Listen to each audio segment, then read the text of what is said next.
Hi dear friends, hope you all are good. In last marathon video of Indian Evidence Act, we dealt with section 1 to section 167 exhaustively. But still I feel that few sections are even more important. जो prominent sections हैं mainly जो targeted area होता है हमेशा किसी भी major entrance examination के लिए वो यही सेक्शंस होते हैं. अदरवाइज वो सेक्शंस भी इंपॉर्टेंट थे, हम कुछ भी नहीं छोड़ सकते. Evidence act is the pivotal. वो किसी भी जुडिशियल प्रोसीडिंग्स के लिए उसका एक एक सेक्शन इम्पॉर्टेंट है. But still I feel so कि कुछ सेक्शंस ऐसे हैं जो और भी ज़्यादा इम्पॉर्टेंट हैं, उनको थोड़ा और एग्जॉस्टिवली डील करने की ज़रूरत है. उनके ingredients, illustration and major case laws अभी तक जो 2020 August 27 I am recording this video, तो तब तक उनमें कुछ और भी मतलब बहुत ही स्ट्रांगली डील करने की ज़रूरत है. वो सेक्शंस मैं आपको बता देता हूँ, तो हम इनको फर्दर डील करेंगे. इनमें से कुछ इंपॉर्टेंट सेक्शंस जो मुझे लगता है कि अदरवाइज़ तो हमने मैराथन वीडियो में जो अराउंड 4.5 आवर्स की थी ऑलरेडी सब कर ही लिया है. But it would have gone around 6 hours तक हो जाती वो. तो मैंने सोचा कि इतना इतना मतलब लंबा नहीं करते हैं वीडियो को, तो अराउंड 4 आवर करके जो कुछ और होगा एडेंडम उसको हम बना के ऐड कर देंगे. अराउंड 1 आवर की एक और वीडियो बनाते हैं जो जिसमें हम इस बार मेजर प्रोविजंस को डील करेंगे. Then it will be a complete exhaustive coverage. उसके अलावा हमें कुछ एविडेंस एक्ट में और जानने की ज़रूरत नहीं है बाहर से. Then it will be 100% coverage of the whole syllabus of this Indian Evidence Act 1872. कुछ और नहीं बचता है फिर उसके अलावा जो हमें बाहर से पढ़ना पड़े या कुछ भी सर्च करना पड़े, है ना.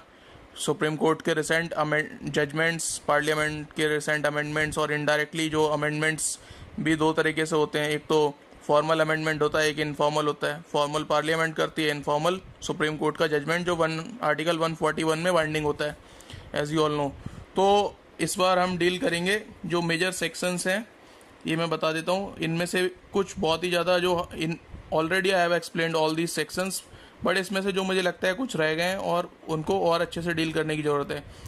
Like section 6, 9, 10, 11, 24, 27, 30, 32, 33, 65B, 68, 91, 92, 105, 101, 105, 106, 112, 115, 122, 133, and one provision in between 100, 126, 154, 154, 157, 145, 155 and 165.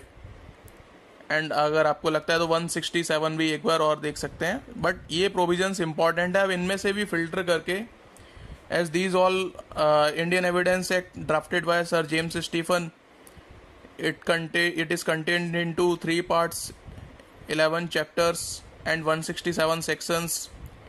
Came in force on 1st September 1872. ये सब तो हमने लास्ट वीडियो में एक अच्छे से इसको लर्न कर लिया था.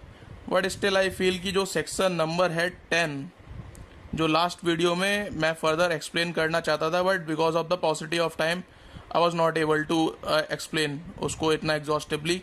जो मुझे लगता है after making of this video it will further supplement that previous marathon video. उसके बाद हमारा 100% एविडेंस एक्ट कवर हो जाएगा. Section 10, 24, 27, 30, 32, 33, 65B, 91, 92, 112, 114, 115, 122, 133, 154, 155 and 165. सॉरी 165. इसको हम एक बार एग्जॉस्टिवली इंग्रेडिएंट्स और इलस्ट्रेशंस और मेजर केस लॉस इन सेक्शंस के देखेंगे. उसके बाद एविडेंस एक्ट हमारे टिप्स पे होगा, कंप्लीट कमांड होगी हमारी एविडेंस एक्ट के ऊपर. So dear friends, let us begin with section 10. और सेक्शन 10 जाने से पहले मैं एक बार बता दूं, सेक्शन 9 उसमें TIP जो लेते हैं, टेस्ट आइडेंटिफिकेशन परेड, इसको हम ये यहाँ पे रेलिवेंट तो सेक्शन 9 में है TIP, but it will B admissible under section 291A CRPC and 54A CRPC. तो एडमिसिबिलिटी होती है सीआरपीसी में, प्रोसीजर लॉ में या सीपीसी में, एंड रेलिवेंसी होती है एविडेंस एक्ट में। देन उसको एविडेंस को एड्यूस किया जाता है कोर्ट में। इस तरीके से प्रोसीडिंग्स रन करती है। सो हमने सेक्शन 6, 7, 8, 9 तो अच्छे से डील कर ही लिए थे, 11 जो इंपॉर्टेंट है ये सब लास्ट वीडियो में। अब हम डील करेंगे इसको without wasting any time. Section 10 से हम शुरू करते हैं। ये जो अराउंड 15 प्रोविजंस मैंने बताए हैं, इसको हम विद इन 1 आवर फिनिश करने की कोशिश करेंगे। तो सेक्शन 10, थिंग्स सेड और done by conspirator in reference to common design where there is reasonable ground to believe that 2 or more persons have conspired together to commit an offense or an actionable wrong. Anything said, done, or written by any one of such persons in reference to their common intention after the time when such intention was first entertained by any one of them is a relevant fact as against each of the persons believed to be believed to so conspiring, as well for the purpose of proving the existence of the conspiracy, as such for the purpose of showing that any such person was a party to it, meaning thereby that section 10 is based upon the condition that when there being reasonable ground to believe that 2 or more persons are involved in a conspiracy to commit a crime or an actionable wrong. So crime or actionable wrong, anything said, done, or written by a conspirator in reference to common intention soon after the entertainment of such intention is relevant as against each of other persons believed to be involved in the said conspiracy. This section applies to both kinds of conspiracy, civil and criminal. Anything said, done, or written by a conspirator will not be admissible against him or others if not done in reference to the common intention. So common intention is the gist here of the conspiracy, though it might have been done before he joined conspiracy or after he left. तो पहले हुआ हो, बाद में हो, या उस moment पे हो, ड्यूरिंग कॉन्स्पिरेसी जब सबसिस्ट कर रही हो, उससे फर्क नहीं पड़ता, बट उन कॉमन इंटेंशन में उन्हें as an theory of agency उसने कुछ किया होना चाहिए रॉन्ग। तो यही बात मैं आपको बोल रहा हूँ कि इस टाइप से हमने लास्ट वीडियो में डील नहीं किए थे काफ़ी अच्छे से ग्रेट डिटेल में किए थे, but these provisions are quite मतलब इम्पॉर्टेंट से भी कुछ ज़्यादा वैल्यूएबल होता है ना, तो उनकी इन प्रोविजंस की ये वर्थ है, तो इनको फर्दर और अच्छे से डील करना जरूरी है। That's why I am making this second addendum video to this marathon to illustrate section 10. Reasonable ground exists for believing that A has joined in a conspiracy to wage war against the government of India. The facts that B procured arms in Europe for the purpose of conspiracy, C collected money in Calcutta for a like project, D persuaded persons to join the conspiracy in Bombay, E published writings advocating the object in view at Agra, and F transmitted from Delhi to G at Kabul the money which C had collected at Calcutta, and the contents of letter written by H giving an account of the conspiracy are each relevant both to prove the existence of the conspiracy and to prove A's complicity in it, although he may have been ignorant of all of them, and although the persons by whom they were done were strangers to him, although they may have taken place before he joined the conspiracy or after he left. So meaning thereby things said, done, or written while the conspiracy was afoot are relevant as evidence of the common intention. Once reasonable ground has been shown to believe in its existence, here A is a part of conspiracy can be proved by his role in performing the acts assigned to him and hence relevant under this section. So important case law है R versus Black and Tie 1844 Queen's Bench 126. It was decided prior to even the Evidence Act जब draft हुआ था, 1844 का ही case law है। उसके इस provision के base पे हमने ये सेक्शन ड्राफ्ट किया एविडेंस एक्ट में 1872 में, मीन्स सर जेम्स स्टीफन ने। तो it's a beautiful masterpiece of drafting. और जैसे कि वो कई सारे, जैसे कि एस्टोपल का भी जो हमने पढ़ा था, उसमें भी एक केस लॉ था, वो उसकी वजह से ही मतलब ये हमारा जो सेक्शन 115 जिसका ड्राफ्टिंग किया एस्टोपल का, that was based on the case law of Pickard versus seers.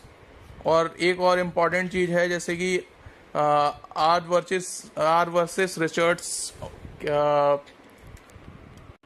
Are versus Salisbury, जो केस लॉ था ये अराउंड 1835 का, उसमें ये बात कही गई थी एविडेंस चाहे लीगल या इलीगल मीन्स से कैसे भी, जैसे सेक्शन 29 ऑफ एविडेंस एक्ट में बोलते हैं कि चाहे वो उसने सीक्रेसी प्रॉमिस या फिर कैसे भी मतलब एविडेंस एक्सट्रैक्ट किया है, जैसे कि नार्को टेस्ट हो गया या फिर किसी को अल्कोहल या कोई ड्रग देके या दारू पिला के, जैसे भी एविडेंस एक्सट्रैक्ट किया है, एविडेंस की क्रेडिबिलिटी पे कोई डाउट नहीं होगा।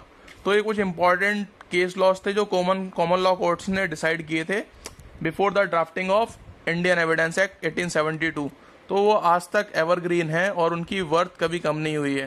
तो this is are versus black, उसी टाइप का केस लॉ है जिसकी वजह से कॉन्स्पिरेसी सेक्शन 10 जो है हमारा ये एविडेंस एक्ट में ड्राफ्ट किया गया। एंड जो हमने अमेंडमेंट करके आईपीसी में भी उसके बाद इसको लेके आए थे, जैसे आईपीसी में case section number 120A and 120B जो लेके आए थे, ये तो कॉन्स्पिरेसी से रिलेटेड ही है। कॉन्स्पिरेसी कैसे होगा और उसको कैसे सब्सटेंटिव ऑफेंस बनाएंगे और कैसे पनिश करेंगे। तो ये चैप्टर 5 है आफ्टर जो अबेटमेंट वाले ऑफेंसेस हैं, और इसको लेके आए थे हम 1903 में अमेंडमेंट से। चैप्टर 5A डेफिनेशन है कॉन्स्पिरेसी की, an illegal act, an act which is not illegal. By illegal means such an agreement is designated as a criminal conspiracy, provided that no agreement except an agreement to commit an offence shall amount to criminal conspiracy unless some act besides the agreement is done by one or more parties to such agreement in pursuance thereof. Explanation to attach to section 120A Indian Penal Code. It is immaterial whether the illegal act is ultimate object of such agreement or is merely incidental to the object. तो जो conspiracy है वो 2 or more persons करेंगे with an agreement to do or cause to be done an illegal act or a legal act by illegal means, है ना। तो और वो जरूरी नहीं है कि वो मेन ऑब्जेक्टिव हो या फिर इंसिडेंट से लो। तो अब यहाँ तो रेलिवेंसी की बात करेंगे हम एविडेंस में, लेकिन substantive offence Indian penal code से आएगा और उसका जो प्रोसीजरल लॉ में उसका एडमिसिबिलिटी होगा एविडेंसेस का उसके अगेंस्ट क्राइम के। तो in R versus Black and Tye 1844 case में, this was a case where Black was an officer employed in the customs house and Tye an agent of the importers. They made false entries in his day book to have some goods passed without paying full duty. These entries and the counterfoil of his checkbook showing that the money was paid to Black were tendered in evidence by the prosecution in a trial of the two accused for the offense of conspiracy to pass the goods without paying full duty. It was held, number 1, जो उन्होंने held किया Queen's Bench ने, the entries in the day book were admissible against Blake for they were necessary to execute their common object. अब जो section 34 आता है कि वो एंट्रीज डेली एंट्रीज होनी चाहिए, तो यहाँ पे मोशन में आ जाता है section 34 of Indian Evidence act itself. अब हम देखते हैं एक बार सेक्शन 34 ऐसे इसको रिलेट करके अप्रिशिएट करते हैं एविडेंस को। Entries in books of account including those maintained in an electronic form are relevant. और जो सेक्शन 16 में ही बोला है existence of course of business when relevant. तो ये सारी मतलब नॉर्मल सी बातें हैं, इस तरीके से कोर्ट एविडेंस को अप्रिशिएट करता है। तो उसको रेगुलर बुक मेंटेन करनी थी, जैसे पुलिस को पुलिस डायरी मेंटेन करनी होती है 172 सीआरपीसी में। ऐसा मतलब उनसे भी हम चीज़ें एक्सट्रैक्ट कर सकते हैं कि कोई पेज मिसिंग तो नहीं है, तो फिर वो डाउट हो जाता है ना। तो यहाँ पे सेकंड जो बोला इन्होंने जब रेशियो हेल्ड की, but the counterfoil was relevant being a mere statement to show that the plunder जो उन्होंने पैसा लूटा है had been shared after the object of the conspiracy has been achieved. तो दिस वॉज देयर ऑब्जर्वेशन। अब वो फ़र्क नहीं पड़ता है कि वो पहले किया या बाद में किया या फिर ड्यूरिंग द कॉन्स्पिरेसी जब मोशन में थी तब उन्होंने पार्ट लिया। तो जो सेक्शन की लैंग्वेज है, एनीथिंग सेड डन और written by a conspirator will not be admissible against him और others if it is done not done if it is not done in reference to the common intention of the conspiracy, though it might have been done before he joined conspiracy or after he left it, है ना। तो अब इसमें एक landmark case आ जाता है in case of Mirza Akbar versus Emperor AIR 1940 Privy Council. The court denied to accept the statement narrated after the incident and held that it cannot be accepted because the statement was made after the conspiracy got over. Narration of the past story cannot be accepted under section 10. तो यहाँ पे theory of agency काम करती है। अगर पहले कुछ किया है या बाद में कुछ किया है तो वो कॉन्स्पिरेसी का पार्ट वहाँ पे उसको काउंट नहीं करेंगे। बट ड्यूरिंग द कॉन्स्पिरेसी अगर वो एज ए एजेंट भी काम कर रहे हैं एक दूसरे के और वो चाहे एक दूसरे को नहीं जानते हैं, जैसे कि ये मैंने इलस्ट्रेशन दिया था, वो आगरा में वो पैसे इकट्ठे कर रहा है, एक लेटर भेज रहा है काबुल से, दूसरा कलकत्ता में बैठा है, तीसरा मुंबई में बैठा है, एक चौथा दिल्ली में बैठा है, पांचवा, और वो आपस में कुछ एक conspiracy waging war against the India कुछ ऐसा कॉन्स्पिरेसी कर रहे हैं। तो उस मूवमेंट पे जब तक वो मोशन में है क्राइम तब तक उन्होंने चाहे वो एक दूसरे को जानते हो चाहे ना जानते हो, बट उनकी इंटेंशन कॉमन थी कि वॉर वेज करना है अगेंस्ट द कंट्री और उसके लिए वो पैसा और एम्यूनेशंस आर्म्स जुटा रहे थे। तो उस टाइप से फिर वो कॉन्स्पिरेसी, तो उस टाइप से सेक्शन 10 में जब वो पैसे और वो सब अरेंज कर रहे थे तो वो कॉन्स्पिरेसी के पार्ट होंगे, whether they know each other और नो नॉट, बट उनकी इंटेंशन कॉमन थी, है ना, वो क्राइम करने के लिए जो अल्टीमेट गोल था।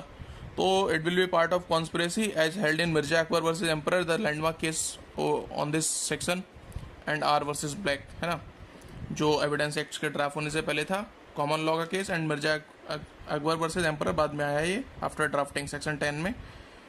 अब हम डील करते हैं फर्दर जो अनदर इम्पॉर्टेंट हमारा है सेक्शन 24। इसके बाद सेक्शन 11 प्ली ऑफ एली भी इम्पॉर्टेंट हो जाता है, बट सेक्शन वो हम लास्ट वीडियो में अच्छे से एक्सप्लेन कर लिया था। सेक्शन 21 हो गया है, एडमिशन हो गया, सेक्शन 17 ये सब। But now we come to confession, section 24। Confessions हो सकती हैं 3 तरह की, जुडिशियल, एक्स्ट्रा जुडिशियल, और अब वो एक जो थर्ड टाइप है वो रिट्रैक्टेड कन्फेशन हो सकती है कि मान लो पहले उसने कन्फेस कर लिया कि हाँ ठीक है क्राइम किया है, because confession is the as held in Pakala Narayana case की वर्सेस एम्परर 1939 का कि आपने कोई गिल्ट और substantially you have accepted the fact which constitute guilt of a crime, तो वो कन्फेशन होगा। बट उसके बाद आप रिट्रैक्ट वापस कर मतलब अपनी बात से मुकर जाते हो, तो अब उसको कैसे प्रूव करेंगे? रिट्रैक्टेड कन्फेशन और extra judicial confessions are weak evidences, because judicial magistrate को दे रहे हैं 164 में CRPC 1973। तो और इन फॉर्मल जो फॉर्म उसमें है उस प्रॉपर प्रोसीजर को फॉलो करके वॉलेंटरीली, तो वो कन्फेशन होगी जुडिशियल कन्फेशन, और वो properly judicial confession is acceptable and it is a sole basis of for conviction, but extrajudicial and retracted confession ये sole basis of conviction नहीं हो सकती। इसके लिए we have to adduce corroborative evidences, हम we have to extract the wheat from sap कि उसमें से कितना सही बात है कितनी गलत है ना, बिकॉज अब वो रिट्रैक्ट कर गया, क्या पता पहले सही बोल रहा था या अभी सही बोल रहा है, या पहले गलत बोल रहा था या अभी गलत बोल रहा है, हम कुछ कह नहीं सकते ना। तो इट शुड बी वॉलेंट्री और प्रॉपर प्रोसीजर फॉलो करने के बाद जो 164 में मेंशन्ड है कि आपको इससे पनिशमेंट हो सकती है, ये सब मजिस्ट्रेट बताएगा, उसके बाद ही उसको एडमिसेबल करी जाएगी, वार्निंग दी जाएगी प्रॉपर, और वॉलेंट्री होनी चाहिए। सबसे मेजर कन्फेशन का जो प्री रिक्वेसाइट है, प्रीमाइस है। Section 24 confession caused by inducement, threat और promise when irrelevant in crime in criminal proceedings. A confession made by an accused person is irrelevant in a criminal proceeding if the making of the confession appears to the court to have been caused by any inducement, threat or promise having reference to the charge against the accused person proceeding from a person in authority and sufficient a person in authority। अब यहाँ पे section 111 of evidence act का आ जाएगा। Good faith नहीं है, वो person in authority है, undue influence अपनी अथॉरिटी एक्सरसाइज करके, जैसे पुलिस थर्ड डिग्री या फिर वो सब ले रहे हैं, मतलब डेट्स वाई पुलिस को दिया हुआ कोई स्टेटमेंट की कोई रेलिवेंसी नहीं है, बिकॉज वहाँ पे 111 सेक्शन वायलेट हो रहा है। गुड फेथ है ही नहीं कोई, मतलब दो पार्टी हैं तो उनमें से एक का भी डोमिनेंट पोजिशन में है। पर्सन प्रोसीडिंग जो having reference to the charge against the accused person proceeding from a person in authority and sufficient in the opinion of court to give the accused person grounds which would appear to him reasonable for supporting that by making it he would gain any advantage or avoid any evil of a temporal nature in reference to the proceedings against him। तो यहाँ पे कह रहे हैं कि, और इसका meaning हो गया on the basis of above principle. Section 24 enacts a rule that confession caused by inducement, threat or promise related to charge which give any advantage or avoid any evil, provided threat, inducement or promise was made by person in authority. Confessions are irrelevant where it is made in consequences of threat, inducement or promise.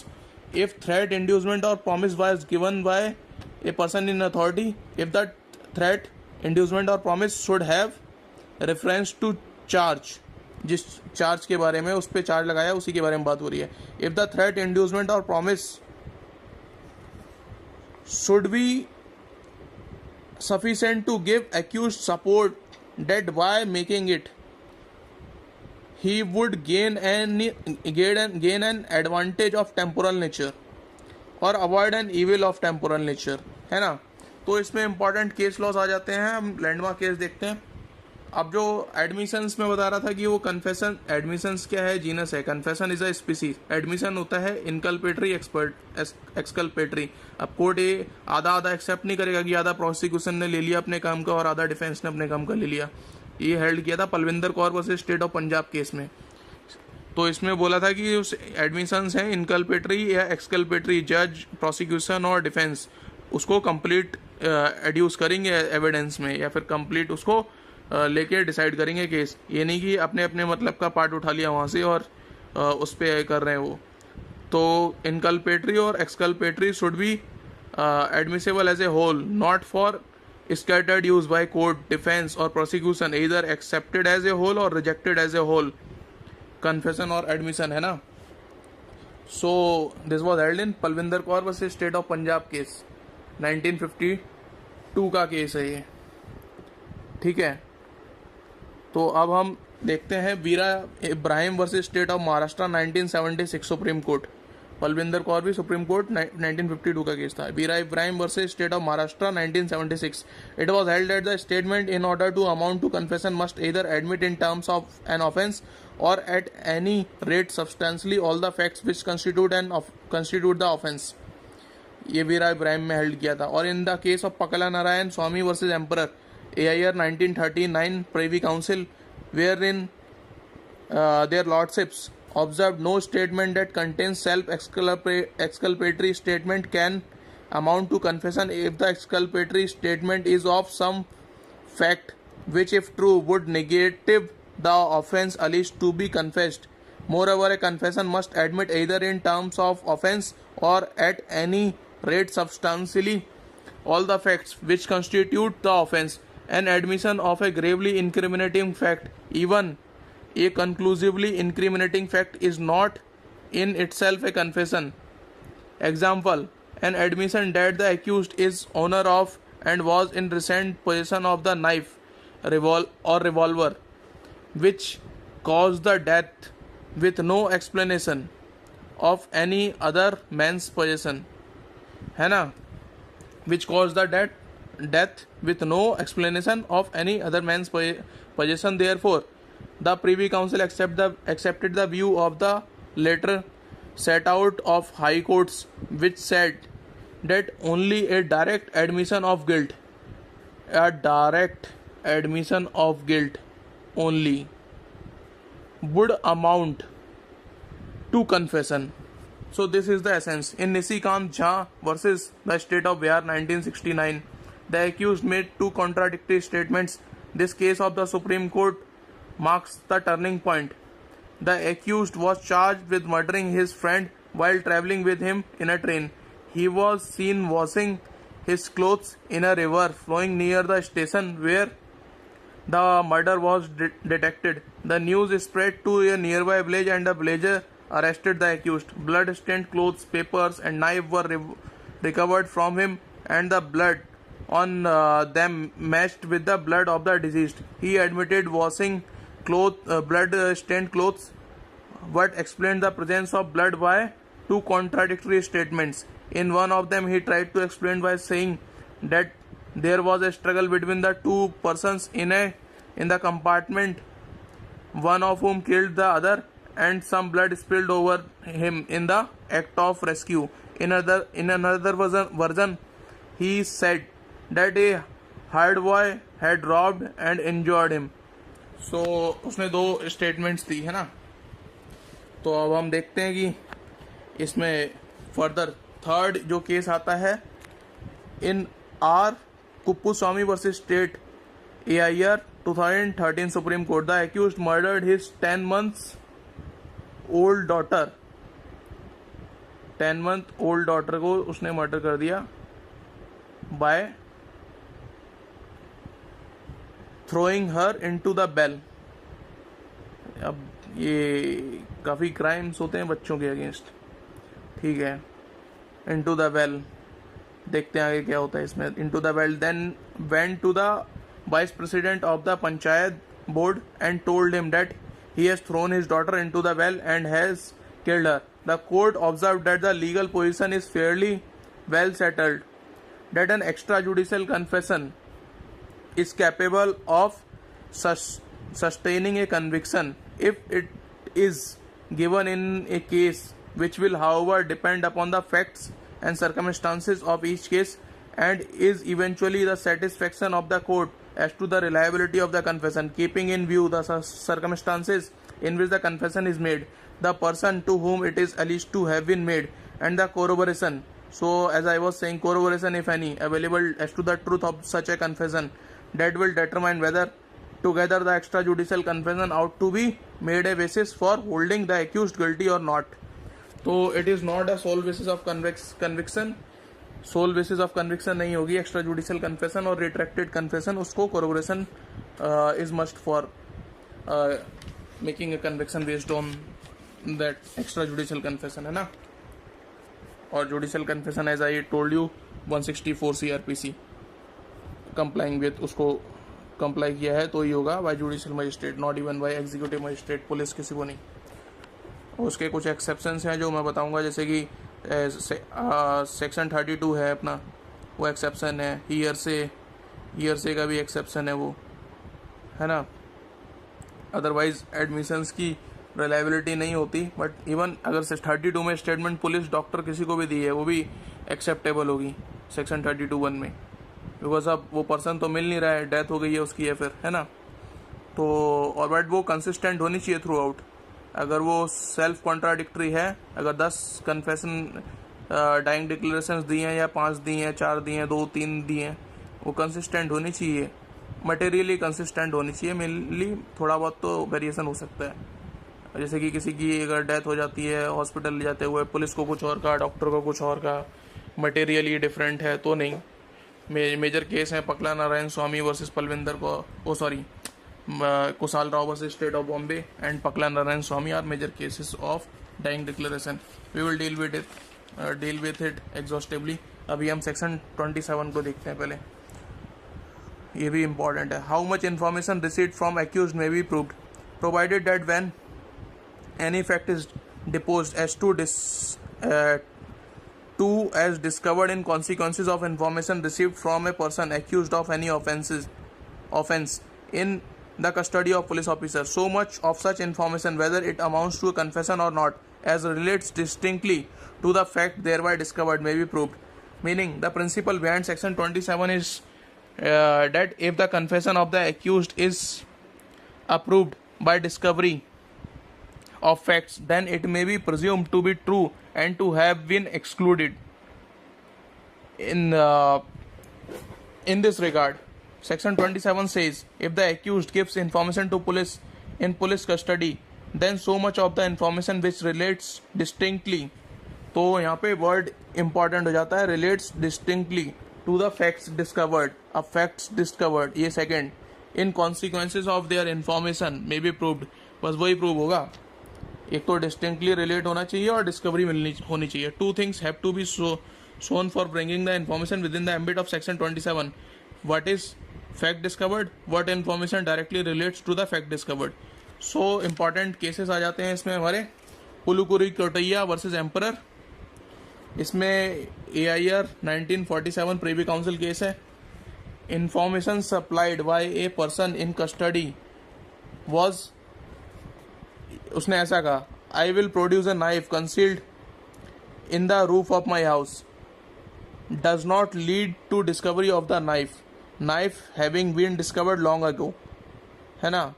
It leads to the discovery of a fact that a knife is concealed in the house of the informant to his knowledge, and if the knife is proved to have been used in the commission of the offence, the fact discovered is relevant. But if to the statement the words are added, with which I stabbed a, these words are inadmissible since they do not relate to the discovery of the knife in the house of the informant.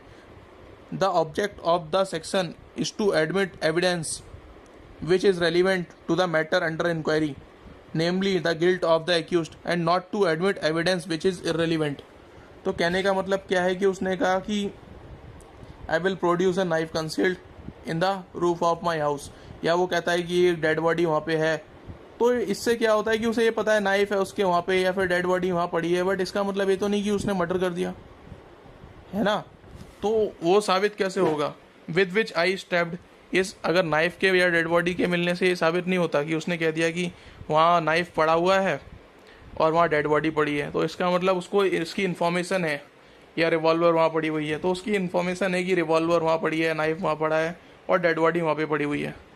तो ये तो किसी को भी पता हो सकता है, विटनेस को भी पता हो सकता है ना, या फिर को एक्यूज ने कई सारे, या बाई स्टैंडर को भी पता हो सकता है, अगर वो देख रहा था तो एज ए विटनेस हो सकता है वो, या किसी से सुन लिया उसको भी पता हो सकता है, या किसी को डरा धमका के बोल दिया कि मेरा क्राइम अपने सर ले लो, जो हिंदी मूवीज़ में होता है, जो थोड़ा सा एक पैसे वाली या फिर पॉलिटिकली इन्फ्लुएंस्ड पार्टी है, वो बोलती है कि किसी गरीब को बुला के, किसी गरीब वो रिक्शे वाले को बुला लिया या फिर किसी को ऐसे स्ट्रीट वेंडर को कि तू अपने सर मेरा क्राइम ले ले, पुलिस को कबूल कर ले, तो बाकी हम तेरा ध्यान रख लेंगे, जो हिंदी मूवी टाइप.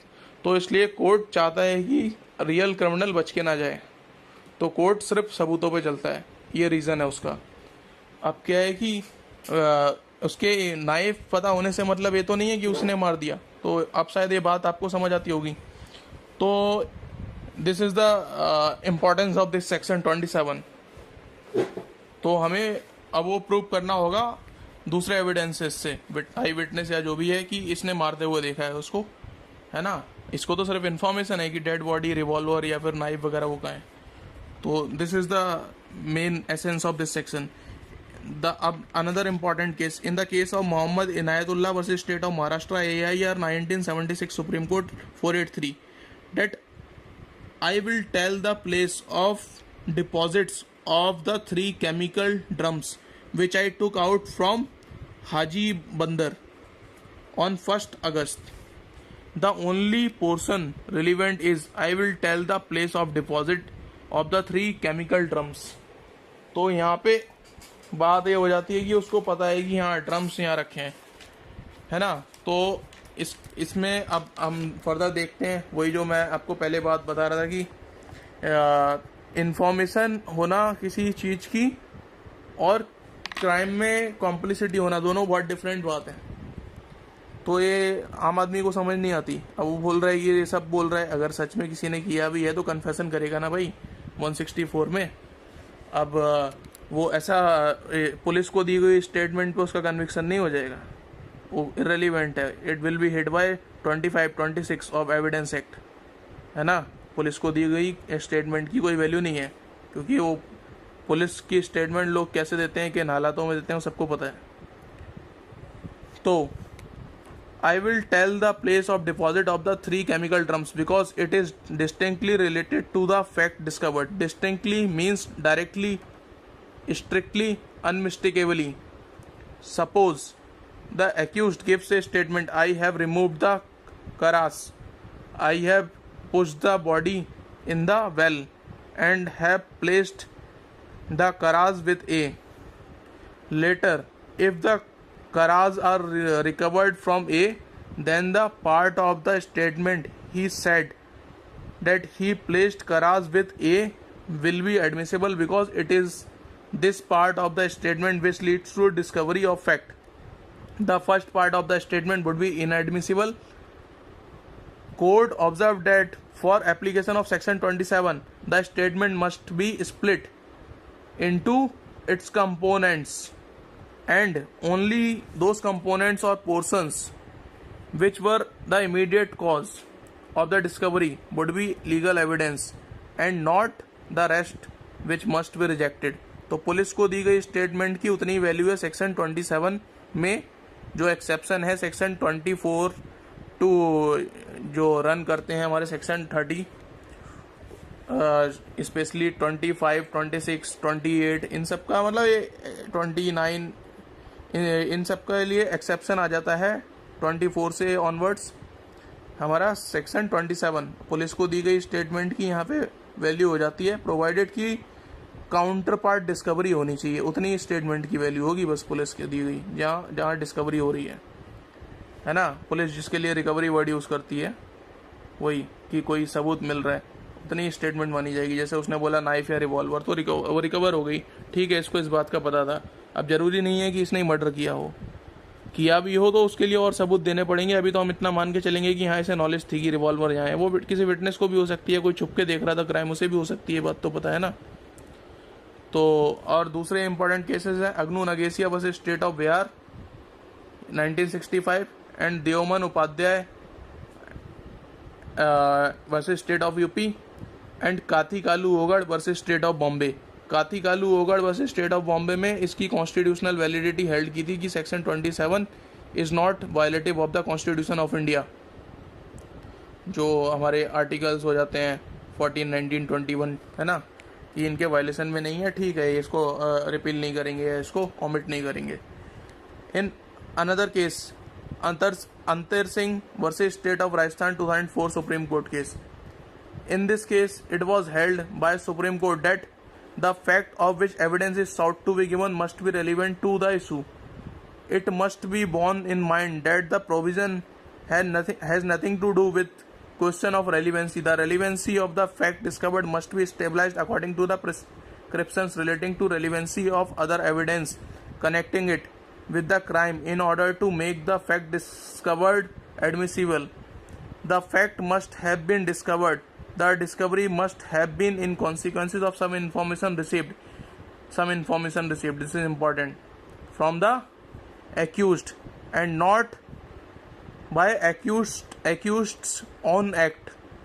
अब वो उसके accused के behavior से या उससे उसके खुद के एक्ट से नहीं, जो उसने इन्फॉर्मेशन दी है उससे कुछ डिस्कवरी होनी चाहिए।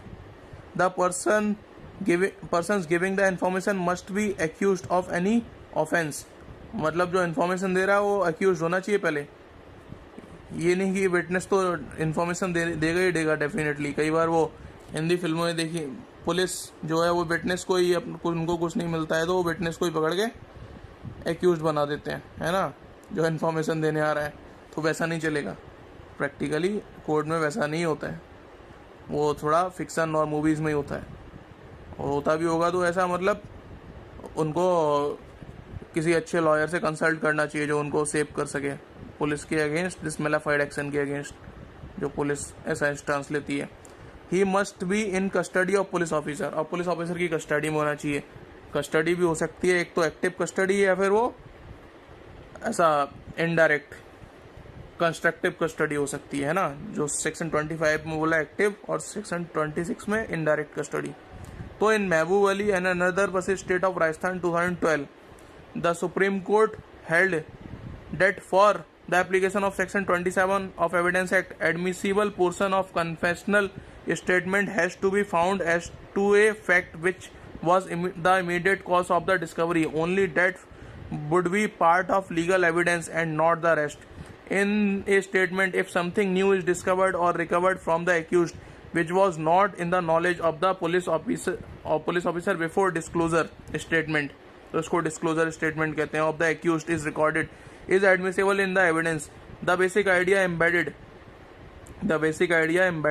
in Section 27 of Evidence Act is the doctrine of confirmation. So doctrine of confirmation पे काम करता है section. Why?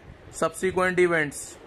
The doctrine is founded on the principle that if any fact is discovered in a search made on the strength of any information obtained from a prisoner, such discovery is a guarantee that the information supplied by the prisoner is true. The information might be confessional or exculpatory in nature, but it results in the discovery of a fact. It becomes reliable information. तो वो जरूरी नहीं है कि implicate ही कर रहा हो, उसके फ़ायदे के लिए भी हो सकती है और उसके अगेंस्ट भी हो सकती है वो इन्फॉर्मेशन, तो पुलिस उस पर रिलाई करेगी दोनों पे. Hence, the legislature permitted such information to be used as evidence by restricting the admissible portion to the minimum. अब सेक्शन 28 ये सब तो डील कर लिए थे हमने लास्ट मैराथन वीडियो में, आप उस वहाँ पे सुन सकते हैं इसे. उसके बाद ही आई वुड सजेस्ट कि इसको आप पहले मैराथन वीडियो को सुने, उसके बाद इस वाले वीडियो लेक्चर पे जाएं, because this is more technical. यहाँ पे हम एग्जॉस्टिवली डील कर रहे हैं इंग्रेडिएंट और सेक्शंस और केस लॉस से.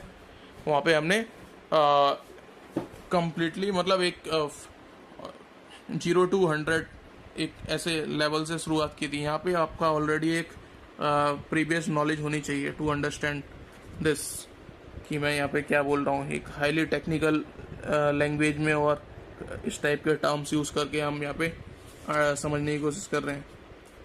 तो कन्फेशन मेड आफ्टर सेक्शन 28 में बोलता है after removal of impression caused by inducement, threat और प्रॉमिसरी इवेंट, है ना. तो यहाँ रिट्रैक्टेड कन्फेशन, जैसे Sanjay Dutt was state of Maharashtra case है 2013 का, रिट्रैक्टेड कन्फेशन. इस देखते हैं इसमें क्या हुआ. It has been contended that since the confession of the appellant Sanjay Dutt has been retracted, hence it is not trustworthy and it would not be safe to place reliance upon it. After the recording of his confession within 10 days, the accused was released on bail by High Court and the accused remained free for a considerable period of time. The retractions were made many months after the recording of the confession. The court, relying on the case of State of Maharashtra versus Bharat Chaganlal Raghani and others, AIR 2002 Supreme Court, observed that there is no denial of the fact that the judicial confessions made are usually retracted, है ना. तो ये usual practice है, जो judicial confessions होती हैं retract कर लेते हैं लोग. Retracted confessions are good confessions, उनकी वो वैलिडिटी कम नहीं हो जाती. But confessions if held have been made voluntarily and in accordance with the provisions of law, section 164 CRPC, उसके अकॉर्डेंस उसको कंप्लाई करके होना चाहिए judicial confession. Corroboration of the confessional statement is not a rule of law but a rule of prudence. तो it is not a rule of law but a rule of prudence. जैसे कि वो accomplish section 133 में, उसको अगर हम as per if read करें section 114 illustration B के साथ, तो अकेडमिकली तो उसको एज ए कर सकते हैं convicts based on the testimony of जो को accused है, accomplice है ना उसके. But it's a rule of prudence कि कोरोबोरेशन भी किया जाए. सो यहाँ पे whether in a given case corroboration is sufficient would depend upon the facts and circumstances of the case. तो इस टाइप से हम अप्रिशिएट करते हैं एविडेंस को. अब हम आ जाते हैं सेक्शन 29, 30, ये सब हमने डील कर लिए थे. 31 अब के सेक्शन 30 में मैंने बताया था Kashmira Singh versus state of Madhya Pradesh और Haroon Haji Abdullah versus state of Maharashtra, जो इम्पोर्टेंट केसेस हैं. अब उसके इंग्रेडिएंट हैं सेक्शन 30 के जो मेनली हम बात करें तो एक तो person when more persons than one are being tried jointly for the same offense same होना चाहिए and a confession made by one of such person affecting himself and some other of such persons is proved। खुद के against भी होनी चाहिए, दूसरे के against भी होनी चाहिए, नहीं कि सिर्फ दूसरे के अगेंस्ट बोल रहा है, दूसरे के अगेंस्ट बोल रहा है सिर्फ, तो उसकी कोई वैल्यू नहीं है। खुद को भी इम्प्लीकेट करे, दूसरे को भी करे, और जॉइंट ट्रायल हो, सेम ऑफेंस हो, है ना, इज प्रूव्ड। कोर्ट में take into consideration such confession as against such other person as well as against the person who make such confession. Offence as used in this section includes the abatement of or attempt to commit such offense। Section 30 ऐसा बोलता है। Bhuboni Sahu versus the King 1949 Privy Council case. इसके मैं section 30 की आपको important case बता ही देता हूँ। एविडेंसरी value of confession of co accused, जो सेक्शन 30 में मैंने इंग्रेडिएंट्स तो बता दिए, सेम ट्रायल, खुद के अगेंस्ट भी बोले, दूसरे के भी बोले, और जो कन्फेस कर रहा है को एक्यूज्ड, और सेम चार्ज होना चाहिए, सेम ट्रायल, जॉइंट ट्रायल होना चाहिए, in fact same for same offence, है ना। उसको 319 जो CRPC है वो भी आ जाएगा कि बाद में उसको जॉइंट ट्रायल पे बुला लिया, वो सेशन जज कर सकते हैं अगर उनको लगता है कि ये भी था इसमें क्राइम में, है ना। तो 319 CRPC वो भी आ जाएगा मोशन में। जॉइंट ट्रायल है सेम ऑफेंस के लिए, वो ज़रूरी नहीं है कि चार्जशीट में नाम हो या FIR में नाम हो, मतलब बाद में अगर उसको सेशन जज बुला लेते हैं 319 में, तो ट्रायल तो जॉइंट है, या ट्रायल जॉइंट की बात कर रहे हैं, FIR या फिर चार्जशीट में नाम होने की बात नहीं कर रहे। ट्रायल के लिए तो सेशन जज के पास अथॉरिटी है, वो बाद में भी उसको समन कर सकते हैं या वारंट इशू कर सकते हैं कि उनको लगता है कि ये नहीं है और इसके साथ कोई और भी था, या फिर ये 3-4 बंदे थे या 2 ही हैं और भी थे साथ में जो जिनका चार्जशीट में नाम नहीं है, depending on the facts and circumstances of the case. ऐसा लगता है सेशन जज को कि यहाँ 2 हैं, और लेकिन वहाँ पे जो साथ में थे इसके 5-6 बंदे, और उनका नाम पुलिस ने या जैसे भी मेलाफाइड लिया, कैसे भी मतलब करप्ट प्रैक्टिसेस की वजह से अगर हटा दिया है चार्जशीट से नाम, या FIR में ही नाम नहीं डलवाया था, या फिर किसी का नाम FIR में है भी, तो सेशन जज को लगता है कि इसके अगेंस्ट कोई चार्ज बनते नहीं है, तो वो हटा भी सकते हैं। तो ये सब तो कोर्ट की अथॉरिटी है, और उनके पास कोई वो मतलब दे आर नॉट बाउंड कि वो चार्ज FIR में जो नाम है उसी को एक्सेप्ट करेंगे, या फिर जितने हैं उतने ही एक्सेप्ट करेंगे। वो और भी लोगों को समन या वारंट इशू कर सकते हैं अगर उनको लगता है तो, कि और भी एडिशनल लोग थे, या फिर जो हैं उनमें से भी हटा के कम को कन्विक्ट कर सकते हैं, है ना। तो फिर वो जो सेक्शन 221, 223 वो सब जाते हैं कि ऑफेंसेस, मतलब ऑफेंस, कम ऑफेंस के लिए ज़्यादा ऑफेंस के लिए पनिशमेंट, या फिर CRPC, या फिर चार्ज अल्टर करना है 216 में, एडिशनल एविडेंस विटनेस वो सब बुलाने हैं 311 में, उसको एक्यूज को CRPC में एग्जामिन करना है 311, 313 में, है ना। जैसे कि विटनेस को बुला लिया, कोर्ट विटनेस होता है 311, 313 में, उसको करना है ना एक्यूज को एग्जामिन। तो ये सब सेशन कोर्ट कर सकता है ड्यूरिंग ट्रायल। तो evidentiary value of confession of co accused, the confession of co accused may only be taken into consideration along with the other evidence in the case, and it cannot be alone form the basis of a conviction. It can be used only if necessary to corroborate other evidence of the record. So on record other evidence भी उनसे corroboration हो रहा है तभी उसको लेंगे. It can only be used to help to satisfy a court that the other evidence is true. ये बोबोनी Sahu versus king emperor में बोल रहा था 1949 Privi council. Confessions of one co-accused cannot be used for the purpose of corroborating the confession of another co-accused। अब दोनों ही चोर हैं और एक दूसरे के अगेंस्ट कन्फेशन या वो जो बोल रहे हैं, तो उनकी बात पे भरोसा नहीं किया जा सकता।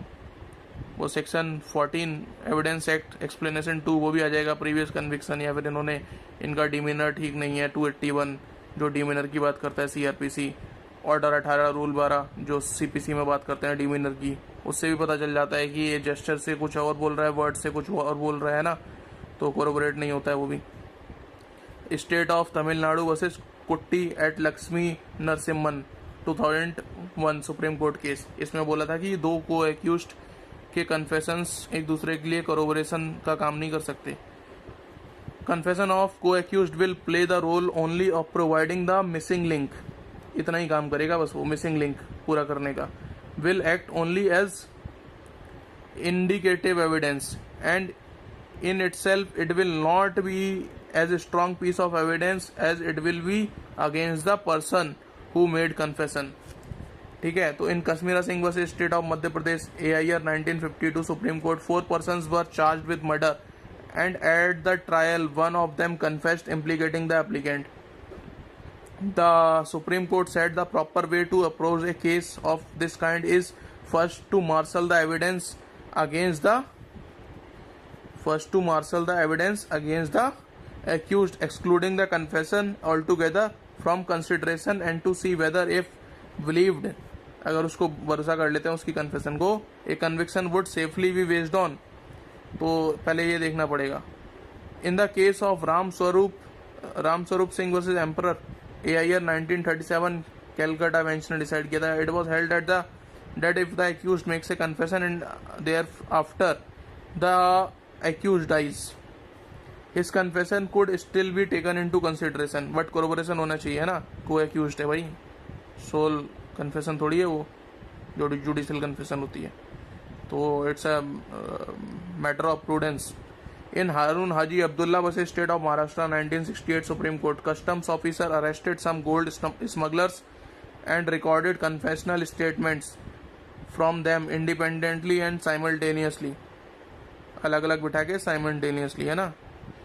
In the trial of the appellant and others, one of the confessing accused was examined as a prosecution witness. अब वो देखो prosecution witness approver बन गया. Another confessing accused retracted his confession and died after the joint trial, but before delivery of judgment. Question was whether the evidence of the accomplice could be acted upon. The Supreme Court, convicting the accused, held the confession of the accused who died could be taken into consideration against the appellant even though it was retracted, as all the conditions of section 30 are satisfied. तो ये वाली बात हो जाएगी. Even वो 32 clause 1 में भी आ जाएगा. अब तो वो डेथ हो चुकी है उसकी, है ना, बट वो रीज़न ऑफ डेथ नहीं था. बट स्टिल ठीक है, उसकी कन्फेशन की वैल्यू 30 में ज़्यादा मोर प्रोमिनेंट होगी, सेक्शन 30 में, क्योंकि वो उसका कॉज ऑफ डेथ नहीं था. बट अदर स्टेटमेंट्स में तो आ ही जाएगा. सेक्शन 164 CRPC के कन्फेशन के अलावा और भी स्टेटमेंट्स होती हैं उसमें. So statement section 32 now. Let us come to section 32 dear friends. The statements by persons who cannot be called as witness. Cases in which statement of relevant fact by person who is dead or cannot be found etc. is relevant. Statements written or verbal of relevant facts made by a person who is dead or who cannot be found, who has become incapable of giving evidence or whose attendance cannot be procured without an amount of delay or expense, which under the circumstances of the case appears to the court unreasonable, are themselves relevant facts in the following case. When it relates, number 1, when it relates to cause of death, when the statement is made by a person as to the cause of his death or as to any of the circumstances of the transaction which resulted in his death, in case in which the cause of that person's death comes into question. Such statements are relevant whether the person who made them was or was not at the time when they were made under expectation of death, and whatever may be the nature of the proceeding in which the cause of his death comes into questions. तो India में expectation of death होना जरूरी नहीं है, but English law में expectation of death होना जरूरी है for statement to be a dying declaration, है ना. तो ये डिफरेंस आ जाता है हमारा इंडियन और इंग्लिश लॉज में. अब सेकेंड इसमें आ जाती है condition sub section 32 clause 2 subsection 2 or is made in the course of business. Subsection 3 or is or against the interest of makers. Subsection 4 or gives opinion as to public right or custom. or matters of general interest. 5 or relates to existence of relationship by blood marriage or adoption. 6 or is subsection 6 or is made in will or deed relating to family matters, है ना। तो by blood marriage और adoption type के जो family matters हैं उसमें। Subsection 7 और in document relating to transaction mentioned in section 13 clause A, when the statement is contained in any deed, will or other document which relates to any such transaction as is mentioned in section 13 clause A, or subsection 8 or is made by several persons and expresses feelings relevant to matter in question। तो important है इस section के motion में आने के लिए, statement made by following persons will be relevant under this section, जो under 8 circumstances मैंने बताए थे, ये under sub section 1 to 8 of section 32। अब जो मेन इंग्रेडिएंट्स हैं वो हैं person who is dead, statements made by following person will be relevant under this section. Person who is dead, person who cannot be found, person who has become incapable of giving evidence, or person number 4, person whose attendance cannot be procured without an amount of delay or expense which under the circumstances of the case appears to the court unreasonable. Thus a proof of the following fact will have to be offered in the first instance to make the evidence relevant। तो ये सब आ जाते हैं इसमें, ये 8 sections आप एक बार देख लीजिए डिटेल में, ओवरऑल तो मैंने बता ही दिया है। और इसमें इंपॉर्टेंट जो केसेस आ जाते हैं हमारे वो हैं Pakala Narayana Swami versus emperor 1939, AIR 1939, privy council. इन इसके ये लैंडमार्क केस है इसका, तो इसको मैं आपको रेशियो बता देता हूँ। Their lordships explaining the phrase circumstances of the transaction observed, the statement may be made before the cause of death has arisen और before the deceased has any reason to anticipate his death. The circumstances must be circumstances of the transaction, general expression indicating fear or suspicion whether of a particular individual or otherwise, and not directly related to the occasion of death will not be admissible. But statements may be made by the deceased that he was proceeding to the spot where he was in fact killed, or as to his reason for so proceeding, or that he was going to meet a particular person, or that he had been invited by such person to meet him, would each of them be circumstances of the transaction, and would be so whether the person was unknown or was not to the person accused, है ना, was not the person accused।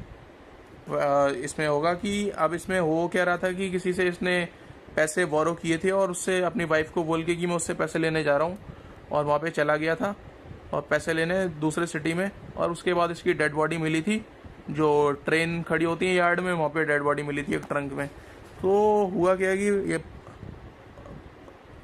पकला नारायण जिससे पैसे लेने गया उसको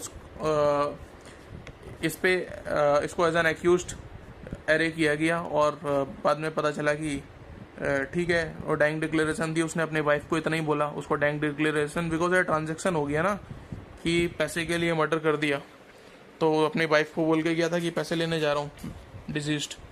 तो वो उसके बाद उसकी लास्ट स्टेटमेंट यही थी अपनी वाइफ से जो उसकी बात हुई थी। तो उसके बाद उसकी डेड बॉडी मिली, तो जिससे पैसे लेने जा रहा था, तो there is very strong presumption कि उसी ने उसकी डेथ कॉज की है, क्योंकि वहाँ तो चला गया था, वो उसके घर तक भी गया था, उसके बाद जब उसके घर से निकला तो फिर उसकी डेड बॉडी मिली बस। तो दिस वाज द केस, ये फैक्ट है इसके। Another important case is Kushal Rao versus state of Bombay, जो अपनी स्टेटमेंट है डाइंग डिक्लेरेशन की ये कंसिस्टेंट होनी चाहिए, चाहे पुलिस को दे, चाहे डॉक्टर को, चाहे स्ट्रेंजर को, चाहे नोन अननोन रिलेटेड किसी को भी दे, बट ये कंसिस्टेंट होनी चाहिए। वो जब इसके डेथ के बाद, जब डेथ हो जाएगी तभी तो डाइंग डिक्लेरेशन होगी, अदरवाइज तो 164 की स्टेटमेंट हो जाएगी अदर देन कन्फेशन, जो सेक्शन 145 में कॉन्ट्राडिक्ट और 157 में कोरोबोरेशन के काम आ सकती है फर्दर ऑन ट्रायल में। बट अगर उसको डाइंग डिक्लेरेशन बोलना है तो उसकी डेथ होने के बाद ही बोला जाएगा, है ना। और इसका मैक्सिम है सेक्शन 32 का नीमो मोरिटोरस प्रोजुम्टर मेंट्रे, a man will not meet his maker with a lie in his mouth. जो जिसकी डेथ होने वाली है उसको पता है कि वो अपने रियल जिसने उसके साथ रॉन्ग किया उसे फंसाएगा या किसी इनोसेंट को फंसाएगा। तो ऐसा तो बहुत ही रेयर है, शायद ही 1% चांस हो 100 में से कि किसी इनोसेंट को फंसाए वो। अदरवाइज तो जिसने उसके साथ रॉन्ग किया है, कोई भी जेन्युइन कोई भी रीजनेबल पर्सन उसी का नाम लेगा ना जिसने उसके साथ रॉन्ग किया है, क्योंकि अब वो तो मर ही रहा है, उसकी तो डेथ हो ही रही है, तो वो क्यों किसी इनोसेंट को फंसा के जाना चाहेगा। तो ये इसका बेस रैशनले है इस सेक्शन के ड्राफ्टिंग के पीछे। अनदर केस इंपॉर्टेंट केसेस हैं इसमें। Kushal Rao state of Bombay 1958 supreme court case है। इसमें बोला था कि कंसिस्टेंसी होनी चाहिए, डॉक्टर पुलिस जो भी मतलब बोले, ये नहीं कि वो कोरोबरेट ही नहीं हो रही है, किसी किसी को अलग अलग मटेरियली डिफरेंट नहीं होनी चाहिए स्टेटमेंट्स, मतलब मैच करनी चाहिए। अगर वो बोल रहा है ए ने, डॉक्टर को बोल रहा है ए ने मेरी डेथ कॉज की है, तो पुलिस को बोल रहा है या फिर जाते टाइम हॉस्पिटल पहुंचते टाइम या कहीं रास्ते में किसी को मिला तो भी बोल ए का नाम ले रहा है हर जगह, ठीक है, और ए ने इस तरीके से जला के मार दिया, ठीक है, तो ये सही है। अब बोल रहा है कि एक को बोल रहा है ए ने मार दिया, दूसरे को बोल रहा है बी ने मार दिया, एक इस तीसरे को बोल रहा है इसने गोली मार दी थी, चौथे को बोल रहा है उसने मेरे ऊपर वो पॉइजन दे के मार दिया। तो ये सब नहीं है, फिर तो वो बकवास कर रहा है, मतलब किसी ना किसी को, और अपने कॉग्निटिव एबिलिटीज़ उसकी अफेक्ट हो चुकी हैं और किसी को भी उल्टा फुल्टा फंसा रहा है। तो अब थोड़ी किसी को कन्विक्ट कर सकते हैं उसके बेस पे, क्या पता किसके अगेंस्ट सच बोल रहा है किसके अगेंस्ट झूठ बोल रहा है, अपने सेंसेस में ही नहीं है। बिकॉज सेक्शन 118 में सेंसेस में होना और लॉजिकली इस चीज़ों को समझना ज़्यादा ज़रूरी है, तभी वो उसकी टेस्टिमनी एक्सेप्ट करी जाएगी। अगर किसी को समझ ही नहीं आता है क्या बोल रहा है और उसकी स्टेटमेंट्स का क्या मतलब है, तो वो एक्सेप्टेबल नहीं होगी ना। बिकॉज रीजनेबली मतलब क्वेश्चन को समझना ज़्यादा ज़रूरी है आंसर करने के लिए, अदरवाइज वो रिलायबल नहीं है विटनेस और उसकी टेस्टिमनी एक्यूज्ड की भी। तो डियर फ्रेंड्स, जो नेक्स्ट केस है पकला नारायण स्वामी और Kushal Rao versus state of Bombay के बाद Suresh Chandra Jana versus state of West Bengal 2017। And the importance of the dying declaration under section 32 was discussed. The principle underlying dying declaration section 32 of the Indian Evidence Act is nemo meritorius presumptor mentere. The man will not meet his maker with a lie in his mouth. Dying declaration is one of the exceptions to the rule of hearsay. It will settle that there is no absolute rule of law that the dying declaration cannot form the sole basis of conviction unless it is corroborated. Without corroboration भी वो sole basis of conviction हो सकती है, but it should be consistent. Rule तो ये है, और किसी को भी दे सकते हैं ये, अनलाइक कन्फेशन जरूरी नहीं है जुडिशियल मजिस्ट्रेट को, executive magistrate, related, non related, police, doctor, anyone.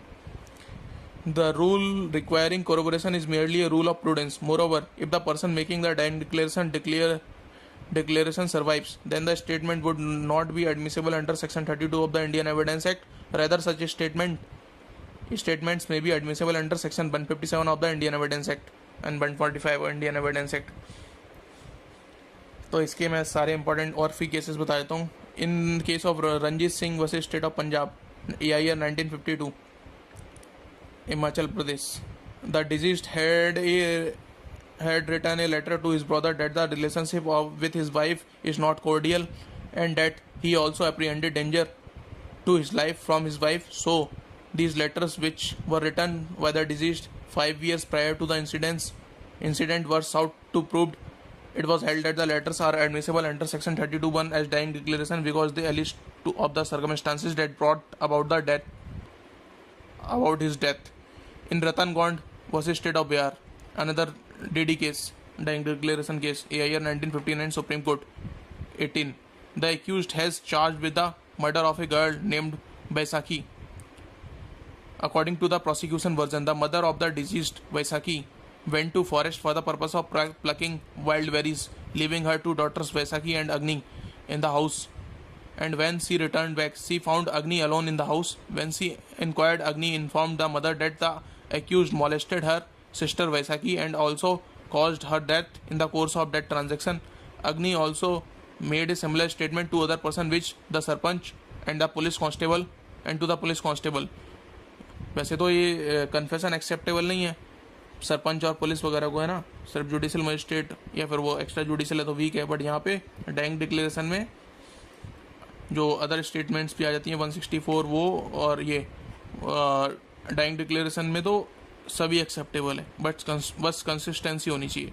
So two sarpanch and the two police constable, but before her statement could be recorded in judicial proceedings, Agni also died, and her statement was sought to be proved under section 32(1). It was held that the declaration made by Agni is inadmissible because it is not as to cause of her death. It is as to the cause of her sister's death. ये held किया था कि उसकी death के बारे में नहीं थी, वो उसकी सिस्टर की डेथ के बारे में थी. तो this was the ratio Ratan Gond versus state of Bihar में. देन तो उसकी डेथ के लिए उस एक्यूज्ड को जिम्मेदार नहीं ठहराया जा सकता, बट उसकी सिस्टर की डेथ के लिए ऑब्वियसली किया जा सकता है, बिकॉज उसकी सिस्टर की डेथ की स्टेटमेंट तो उसकी सिस्टर ने जो उसे बोला होगा या एक्शंस जो हुए थे उस टाइम, मॉलेस्टेशन जो भी ट्रांजैक्शन था उसने ऑब्जर्व किया खुद, और सी वॉज अ विटनेस. तो उसकी डेथ के लिए कन्विक्ट नहीं कर सकते एक्यूज्ड को, बट उसकी सिस्टर के लिए ऑब्वियसली कर सकते हैं. तो ये जो इंपॉर्टेंट केस है कुशाल राव, इसके भी मैं आपको फैक्ट्स बता देता हूँ. Kushal Rao versus state of Bombay, years 1958. Supreme court accepted the principles laid down in Pakla Narayan Swamy. The Supreme Court observed that it was not an absolute rule of law that other evidence must corroborate a dying declaration. A dying declaration, even if uncorroborated, can form the sole basis of conviction. But each case must be determined on its own facts, keeping in view the circumstances in which the dying declaration was made. It cannot be laid down as a general proposition that a dying declaration stands on the same footing as another piece of evidence and has to be judged in the light of surrounding circumstances with reference to principles governing the weighing of evidence. तो evidence वे किया जाता है, जैसे 134 section में मैंने last marathon video में बताया था कि नंबर से मतलब नहीं है, सोल विटनेस के उस पर भी कन्विक्शन हो सकता है. एविडेंस टू की ग्रेविटी देखी जाती है, ना कि number. A dying declaration which has been recorded by a competent magistrate in the proper manner, that is to say in the form of questions and answers, and as far as practicable in the words of the maker of the declaration, stands on much higher footing than a dying declaration which depends upon oral testimony, which may suffer from all infirmities of human memory and human character. ठीक है, तो return ज़्यादा better है question answer form में. In order to test the reliability of a dying declaration, the court has to keep in view the circumstances like the opportunity of a dying man for observation, whether the capacity of the man to remember the facts stated had not been impaired at the time he was making the statement by circumstances beyond his control, and the statement has been consistent throughout. If he had several opportunities of making a dying declaration apart from the official record of it, and that the statement had been made at the earliest opportunity and was not the result of tutoring by interested parties. तो कोई tutoring नहीं हुई है, जैसे कि mostly dowry death cases में होता है कि या फिर कुछ ऐसे बच्चे की कोई अगर उस डेथ हो रही है तो किसी को उसको बहला फुसला के या कोई थोड़ा इंसेन है तो बुलवाया जा सकता है, उसके रिलेटिव्स वगैरह कुछ अनड्यू प्रेशर, उसके जो फैमिली के सीनियर मेम्बर्स हैं किसी को इम्प्लीकेट कराना हो, तो ऐसे बहुत सारे केसेस आते हैं प्रैक्टिकली. तो उस माहौल में देखा जाएगा कि ट्यूटरिंग तो नहीं हो सकती थी उसकी, तो वो एक एक्सेप्शन हो जाता है डाइंग डिक्लेरेशन का, जो उसको उसकी क्रेडिबिलिटी पर डाउट रेज किया जा सकता है. और दूसरा हो जाता है कि कंसिस्टेंसी नहीं है, तो वो डाउट रेज करता है. इसके अलावा डाइंग डिक्लेरेशन अगर कंसिस्टेंट है तो sole basis of conviction absolutely हो सकती है. In Hiraman versus state of Maharashtra 2013, इसकी Hiraman versus State of Maharashtra, the court observed that by enacting section 32(1) in Indian Evidence Act, the legislature has accorded a special sanctity to the statement made by a dying person. तो special sanctity दे दी है legislature ने इसको enact करके, to the statement of by a dying person as to the cause of his death. This is by virtue of the solemn occasion when the statement is made. Also, when the statement is made at the earliest opportunity without any influence being brought on the dying person, there is absolutely no reason to take any other view for the cause of his her death. The statement has to be accepted as relevant and truthful as one revealing the circumstances which resulted into his death. Absence of any corroboration cannot take away its relevance.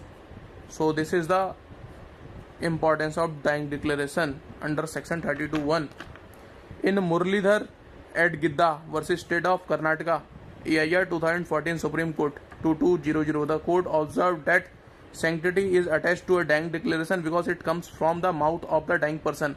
If the dying declaration is recorded not directly from the actual words of the maker but as dictated by someone else, this by itself creates a lot of suspicion about the credibility of such statement, and the prosecution has to clear the same to the satisfaction of the court.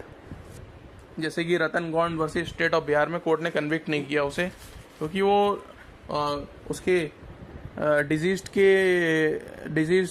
C didn't herself made the dying declaration, brother उसकी सिस्टर ने, जो बैसाखी और अग्नि, तो बैसाखी की death के बाद अग्नि ने स्टेटमेंट दी थी, ना कि बैसाखी ने खुद ने. तो this raises the suspicion on the credibility. In Gopal versus State of MP, AIR 2009 Supreme Court 2111, where there are more than one dying declaration, and the nature of inconsistencies between them is such that they are certainly material, it is unsafe to convict on the basis of dying declaration. A material inconsistency है तो, है ना. In case of P Money versus State of Tamil Nadu, AIR 2006 Supreme Court 1319, it was alleged that dowry death leading to suicide, the dying declaration should be wholly reliable for conviction. If there is suspicion, the court should go for corroboration. तो सो court corroborate कर सकता है अगर उसको doubt है तो, otherwise वो sufficient है. सेक्शन 33 और ये सब हमने डील कर ही लिए थे. तो अब हम चलते हैं directly another important section which is section 65B. तो this is one of the most important sections after IT amendment scheme, information technology amendment 2000 जो हमारा आया, उसके बाद ये बहुत इम्पॉर्टेंट हो जाता है. तो अब मैं आपको ये सेक्शन बताता हूँ. सेक्शन 65B सब सेक्शन 4 सबसे इम्पॉर्टेंट यही है इसका, और इसके केस लॉस भी बताऊंगा recent. In any proceedings, section 65B subsection 4, in any proceedings where it is desired to give a statement in evidence by virtue of this section, a certificate doing any of the following things, that is to say, A. Identifying the electronic record containing the statement and describing the manner in which it was produced. B. Giving such particulars of any device involved in the production of that electronic record as may be appropriate for the purpose of showing that the electronic record was produced by a computer. C.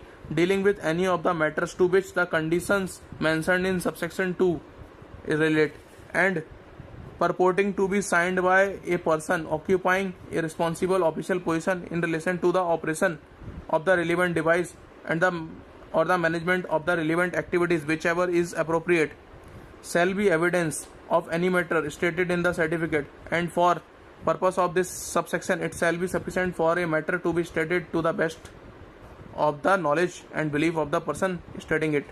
तो जो owner है उसका device का, वो certificate दे सकता है कि या रिस्पॉन्सिबल पोजीशन पे पर्सन है कि उसने खुद रिकॉर्ड किया था, तो फिर वो इलेक्ट्रॉनिक एविडेंस की वैल्यू हो जाती है. तो ये सबसेक्शन यही कहना चाहता है 65B सबसेक्शन 4. अब केसेस हैं इम्पॉर्टेंट इसमें. In Anwar PB versus PK Basheer and others, AIR 2015 Supreme Court 180, और दूसरा है Sonu versus state of Haryana, AIR 2017 Supreme Court. Vikram Singh and others versus state of Punjab and others, AIR 2017 Supreme Court. In Safi Mohammad versus state of Himachal Pradesh, AIR 2018 supreme Court. ये सबसे important case है, recent है, मतलब इसने सारे केसेस को जो भी लेक्यूनास थे पुराने सुप्रीम कोर्ट। अब लॉ धीरे धीरे इवॉल्व होता है, तो सबसे रिसेंट केस यही है। तो हम इसको, बाकी आप 4 का देखना चाहें तो उसका मेन एक 1 लाइन का जस्ट रेशियो देख सकते हैं। यही कहा है कि जो रिस्पॉन्सिबल पोजीशन में पर्सन है वो सर्टिफिकेट देगा तो उसको as a primary evidence consider कर लेंगे, अनडॉक्टर्ड इलेक्ट्रॉनिक एविडेंस ट्रीट कर लेंगे, है ना। और उसको परजरी वगैरह का चार्ज 193 का उस पर लगेगा, अगर वो टेम्पर्ड किया वो सब उसको ट्रू मान लिया जाएगा। जो ये 2 मेन केसेस हैं जो ये लॉ इवॉल्व हुआ 65B4 का। तो मैं आपको रीड कर देता हूँ, ये केसेस एक्सप्लेन कर देता हूँ। In Anwar PB versus PK Basheer and others 2015 का सुप्रीम कोर्ट केस है। Supreme Court held that any documentary evidence by way of an electronic record under Evidence Act in view of sections 59, 65A can be proved only in accordance with the procedure prescribed under section 65B. 65B deals with admissibility of the electronic record. The purpose of these provisions is to sanctify secondary evidence in electronic form generated by a computer. It may be noted that the section start with a non-obstante clause, है ना। Thus, notwithstanding anything contained in Indian Evidence Act, any information contained in an electronic record which is printed on a paper, stored, recorded, or copied in optical or magnetic media produced by a computer shall be deemed to be a document only if the conditions mentioned under subsection 2 are satisfied, without further proof or production of the original.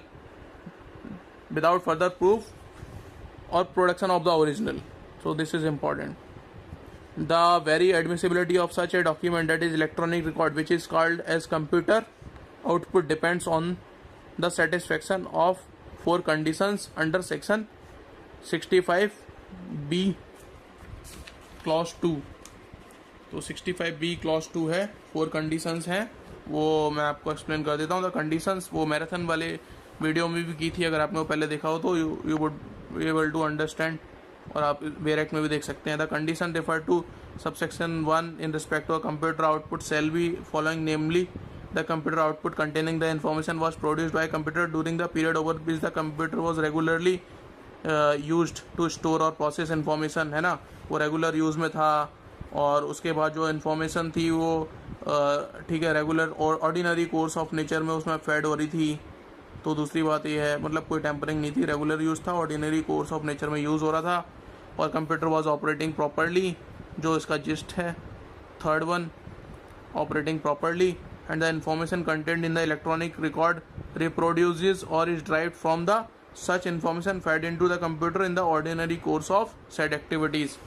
मतलब वो बाद में कुछ specially temper करके या doctorate जो बोलते हैं इलेक्ट्रॉनिक रिकॉर्ड, वैसा नहीं है नॉर्मल कोर्स में। जैसे कि डायरी एंट्री सेक्शन 34 में हम बात करते हैं कि पेजिनेशन होना चाहिए प्रॉपर, ये नहीं कि 2-4 पेज मिसिंग है और डायरी एंट्री, फिर उसकी रिलेबिलिटी खत्म हो जाती है कोरोबोरेशन में। जैना वाला केस और वो एल के एडवानी वाला जो केस है कि जो बुक कीपिंग्स या फिर जो अकाउंट बुक्स का हम एज एन कोरोबोरेशन के लिए यूज़ करते हैं एविडेंसरी वैल्यू, सब्सटैंटिव एविडेंस तो है नहीं, वो कोरोबोरेटिव वैल्यू का ही है, तो उसकी वैल्यू ख़त्म हो जाती है अगर उसमें पेज मिसिंग है। यार क्या फिर मतलब क्या मतलब है, जब पेज ही उसमें निकाल ली है किसी ने तो इट्स ऑफ नो यूज़। कैसे रिलाई करेंगे, जो काम के पेज थे वो तो फाड़ ही देगा कोई भी।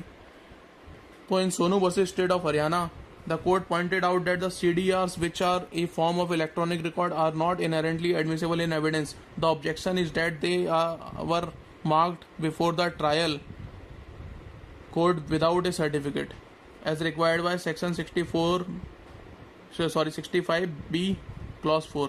Section 65B clause 4. CDRs do not fall in the said category of documents. The court held that an objection that the CDRs are unreliable due to violation of the procedure prescribed in section 65B4 cannot be permitted to be raised at this stage, as the objection relates to the mode or method of proof. In Vikram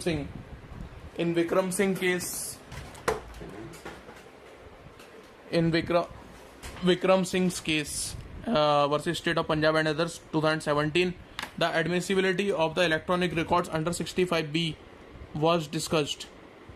So देखते हैं इसमें क्या बोला। Original tape recorded conversation of ransom calls handed over to police held is primary evidence and therefore certificate under section 65B not required in such cases. Such certificate is mandatory only for secondary evidence. तो ये बहुत important हो जाता है. ये certificate जो secondary evidence type के हैं उनके लिए इम्पोर्टेंट है. सर्टिफिकेट जो ओरिजिनल ओनर देगा, पर अब जो पुलिस खुद ही रिकॉर्ड कर रही थी ओरिजिनल कॉल, उसके लिए सर्टिफिकेट क्या देना. अब तो पुलिस के पास भी है और उन्होंने अपना जाल बिछा के पूरा जो रिकॉर्ड किया सेक्शन 29 में जैसे भी एविडेंस कलेक्ट किया है ना. तो such certificate is mandatory only for secondary evidence, not otherwise. Primary के लिए नहीं है. जो सेक्शन 61, 62, 63 में हमने डील किया था एविडेंस कैसे होते हैं प्राइमरी और सेकेंडरी, है ना, और डिफाइंड है 62, 63 में. अब ये सबसे recent case in Safi Mohammad versus state of Himachal Pradesh, AIR 2018 supreme court.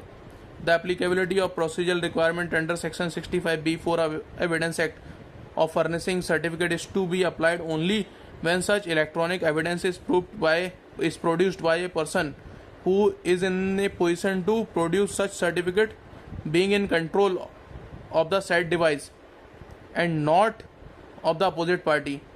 In a case where, so ये important है, वो उस डिवाइस उसके कंट्रोल में होनी चाहिए, अपोजिट पार्टी के नहीं. In a case where electronic evidence is produced by a party who is not in possession of the device, party who is not in possession of the device, है ना, applicability of section 63 and 65 of evidence act cannot be held to be excluded. In such case, procedure under the said sections can certainly be invoked. If this is not so permitted, it will be denial of justice to the person who is in possession of authentic evidence, witness और witness जो है, but on account of manner of proving such document is kept out of consideration by the court in absence of certificate under section 65B subsection 4 of the evidence act, which party producing can not possibly secure. thus requirement of certificate under 65B4 is not always mandatory. तो इसमें ये बोला कि it is not always a mandatory requirement certificate की. अब उसके position में वो डिवाइस नहीं है तो वो कहाँ से बेचारा सर्टिफिकेट लेके आएगा, है ना. तो उसको हम अलग तरीके से प्रूव करेंगे एज अ सेकेंडरी, जो 63 या 65 के थ्रू जाएंगे, जो प्राइमरी या सेकेंडरी एविडेंस उस टाइप से, है ना. ये सब हमने डील कर लिए थे मैराथन में. नाउ जो इम्पोर्टेंट सेक्शंस हैं 91, 92, तो और उसके बाद सारे एक एक जो 112, 115 वो अच्छे से डील कर ही लिए थे. 154, 155, 165, 167, 105 हो गया एक. ये सब मतलब ऑलमोस्ट कवर कर ही लिए थे हमने, तो अब कुछ बचा नहीं है. कंप्लीट इंडियन एविडेंस एक्ट हमारे कंट्रोल में है अब. सो सेक्शन 91 तो लोगों को समझ आ जाता है, बट 92 कई बार नहीं आता है. तो इसके 92 के लिए मैं कुछ आपको केसेस के साथ इसको एक बार और एक्सप्लेन कर देता हूँ. Then we will end this video lecture, because exclusion अब 92 कहता है, जो एक ये जो मुझे लगता है कि और एक्सप्लेन कर देना चाहिए फर्दर, इम्पॉर्टेंट सेक्शन है. तो 91 को एक बार हम रीड करके फिर इसको 92 को करते हैं दोनों को साथ में. Evidence of terms of contracts, grants and other dispositions of property reduced to form of documents. When the terms of a contract or of a grant or of any other disposition of property have been reduced to the form of a document, and in all cases in which any matter is required by law to be reduced to the form of a document, no evidence shall be given in proof of the terms of such contract, grant or other disposition of matter or of such matter except the document itself or secondary evidence of its contents, in case in which secondary evidence is admissible under the provisions hereinafter contained. So meaning this, thereby this section is based on best evidence rule पे काम करता है. section where the fact to be proved is documented, then document is the best evidence and therefore such facts should be proved by the document itself. So, in this regard, Section 91 prescribes that when the terms of a contract or of a grant or of any other disposition of property have been reduced to the form of a document, in all cases in which any matter is required by law to be reduced to the document, then no evidence shall be given for the proof of terms of contract, grant or for other disposition of property or of such matter except the document itself or its secondary evidence if allowed. तो document खुद ही देना होगा या maximum secondary evidence if allowed. The contract और grant और other disposition may not be required by law to be return, even then this will apply. वो return भी नहीं है, ओरल भी है तब भी, है ना, तब भी उसी को एक्सेप्शन 1 है इसमें कि when a public officer is required by law to be appointed in writing, and when it is shown that any particular person has acted as such officer, the writing by which he is appointed need not be proved. Meaning thereby, when a public officer is required by law to be appointed in writing and it is shown that the particular person has acted as such public officer, then that writing by which he has been appointed need not be proved. Exception to wills पे है, admitted to probate in India may be proved by the probate. Meaning thereby, when a probate has been obtained on the basis of the bill and afterwards question arises about the existence of the bill, then the original bill need not be proved. क्योंकि probate में already वो उसकी will की originality को test कर चुके होंगे, तो अब विल को प्रूव करने का क्या मतलब है. एक्सप्लेनेशन है इसमें, this section applies equally to cases in which the contracts, explanation 1, in which the contracts, grant or dispositions of property referred to are contained in one document, and to cases in which they are contained in more documents than one, meaning thereby written evidence need not be comprised in a single document or be drawn up in any particular form. A contract or grant or disposition may be executed by a single document or by several documents. This explanation says that the rule of exclusion of oral evidence applies irrespective of the fact whether the contract, grant or disposition of property is comprised in a single document or in more than one document. Explanation 2, where there are, so this is important one, multiple documents की बात कर रहा है. Where there are more originals than one original only need to be proved.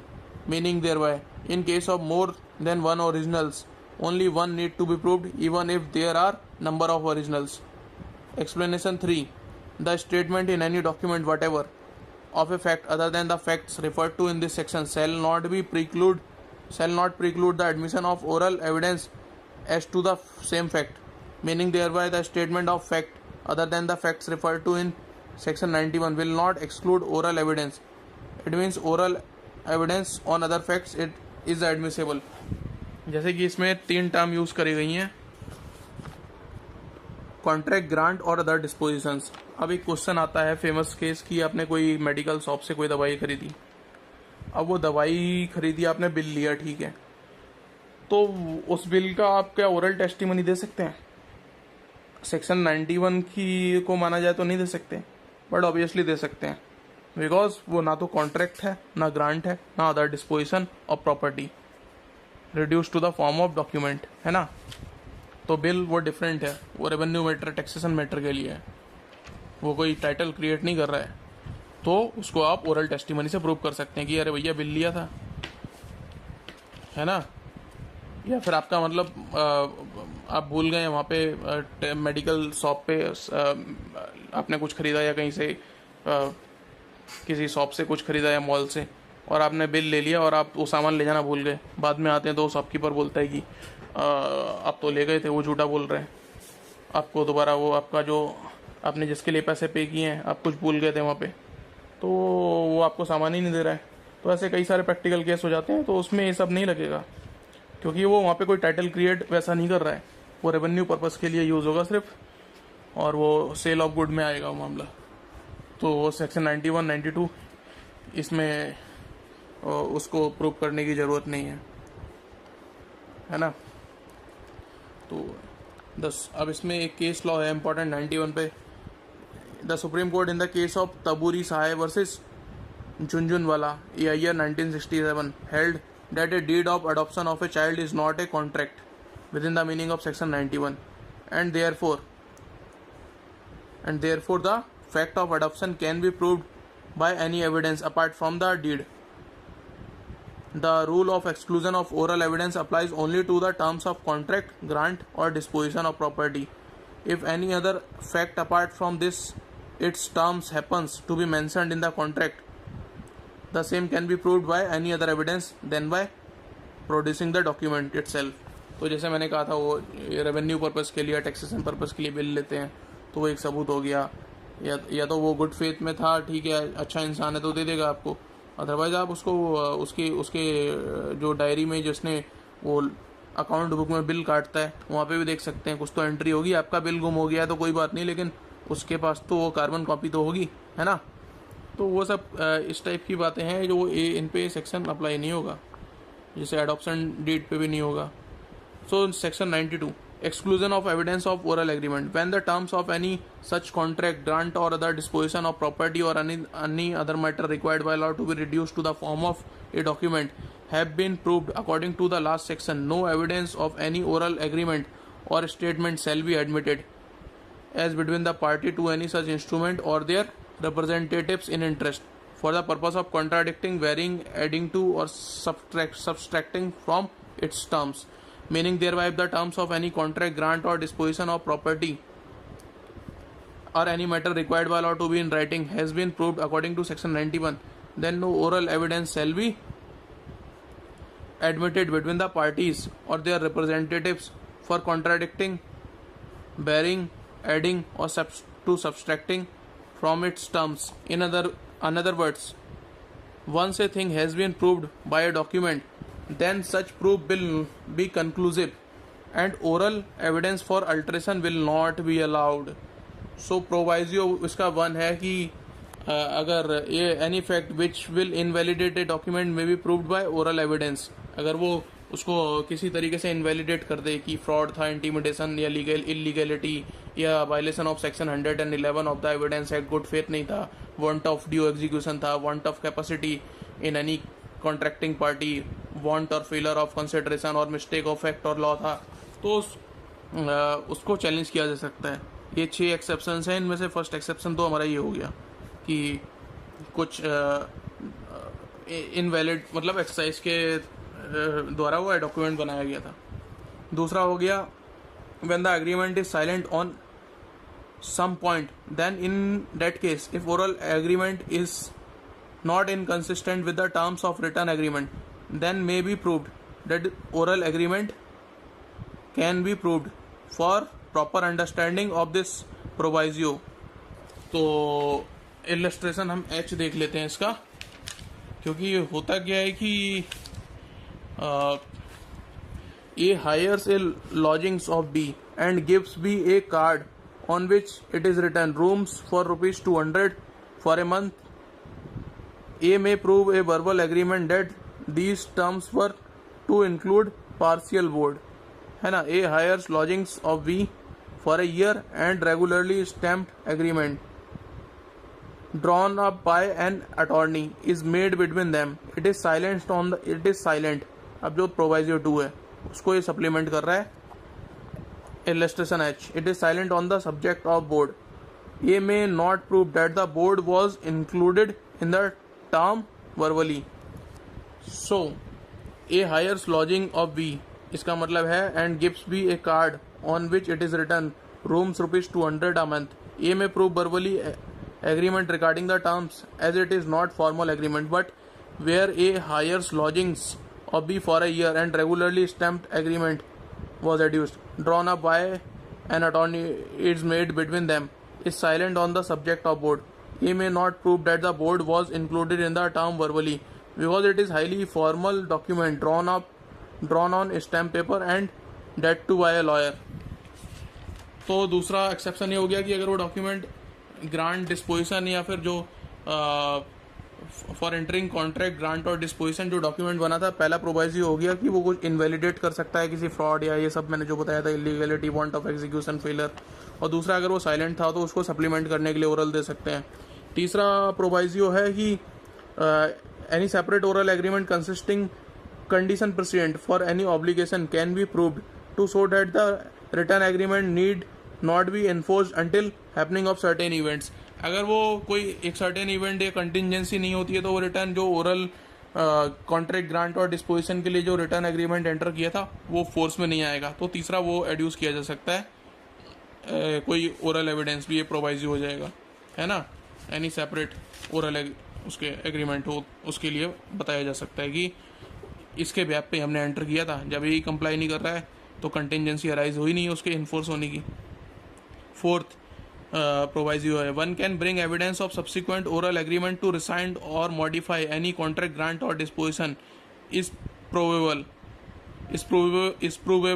In other words, parties are free to rescind or modify by making a subsequent oral agreement, but the above proviso will not apply in case where a contract grant or disposition is required by law to be in writing or where it has been registered according to the law of registration. तो बाद में भी उसको modify और वो सब कर सकते हैं, रिसाइंड कर सकते हैं अगर प्रायर एग्रीमेंट था, बट अगर वो राइटिंग में है तो अप्लाई नहीं होगा, है ना, और रजिस्टर भी हो चुका है तो. और फिफ्थ है एनी यूसेज और custom by which is not expressly mentioned in the contract are usually considered part of contract and they may be proved by oral evidence. किसी कम्युनिटी का कोई कस्टम या फिर वो यूसेज है, वो पता है उनको कि हाँ ठीक है हमारे यहाँ ऐसा ऐसा होता है, कोई भी रिटर्न एग्रीमेंट कर लें तो उसको कंप्लाई करे बिना नहीं हो सकता कुछ, तो वो तो इम्प्लाइड है ही है, तो उसको उनको पूरा करना ज़रूरी है ना. किसी कम्युनिटी का या कास्ट क्रीड या फिर किसी पर्टिकुलर एरिया का ऑफ द कंट्री कोई कस्टम है तो उसको कंप्लाई करना ज़रूरी है, साथ में या पहले जो भी है. प्रोवाइजियो 6 है, any fact may be proved which shows in what manner the language of the document is related to existing facts. The object is to ascertain the real intentions of the parties, but those intentions of the party must be gathered from the language of the document as explained by extrinsic evidence. तो clarify करने के लिए कि यार intention तो हमारी ये थी इस एग्रीमेंट को एंटर करने के लिए और आप दूसरे इंटेंशन से ही एग्रीमेंट को मतलब दूसरी दोनों पार्टी में there was mistake of fact जो बोलते हैं हम. सेक्शन 21 हो गया हमारा 2021 जो कॉन्ट्रैक्ट के दिए हुए हैं कि 21 22 जो मिस्टेक ऑफ फैक्ट और मिस्टेक ऑफ लॉ. तो मिस्टेक ऑफ फैक्ट है तो वो तो करेक्ट करी जा सकती है, but mistake of law is no excuse, है ना. जैसे कि there is a saying even in our laws that mistake of fact तो एक्सक्यूजेबल है, but mistake of law is not excusable.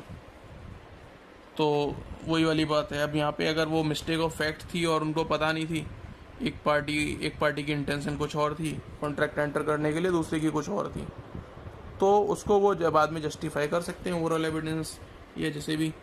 Here intention तो मेरी ये थी इस एग्रीमेंट को या कॉन्ट्रैक्ट ग्रांट या डिस्पोजिशन में एंटर करने के लिए, और तो आप दूसरी इंटेंशन की बात कर रहे हो तो we can't carry on this, तो वो बाद में रिसाइन कर सकते हैं.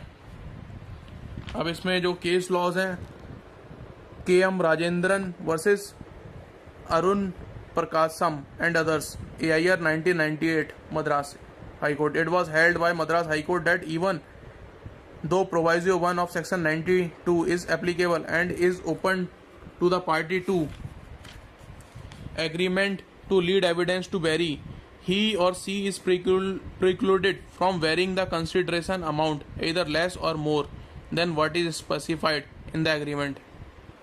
और दूसरा है ईश्वर दास जैन, ये इम्पॉर्टेंट है, through LRs dead versus Sohan Lal dead through LRs 2000 Supreme Court held that the document was alleged to be sham, मतलब वो धोखा था सिर्फ एक. The oral evidence to prove that the document was sham is admissible plea that defendant mortgagee was that real relationship between plaintiff and defendant was of landlord and tenant, है ना. और वो mortgage और mortgagee की बात कर रहे हैं. mortgage was only collateral security, वो सिर्फ collateral security था to ensure the vacation of leased premises by the mortgagee and therefore mortgage deed was sham. This plea is not tenable because it is a deed of collateral security by the defendant. The defendant would have executed a deed in favor of plaintiff and not vice versa. तो ये इसमें ये कह रहा है. तीसरा हो गया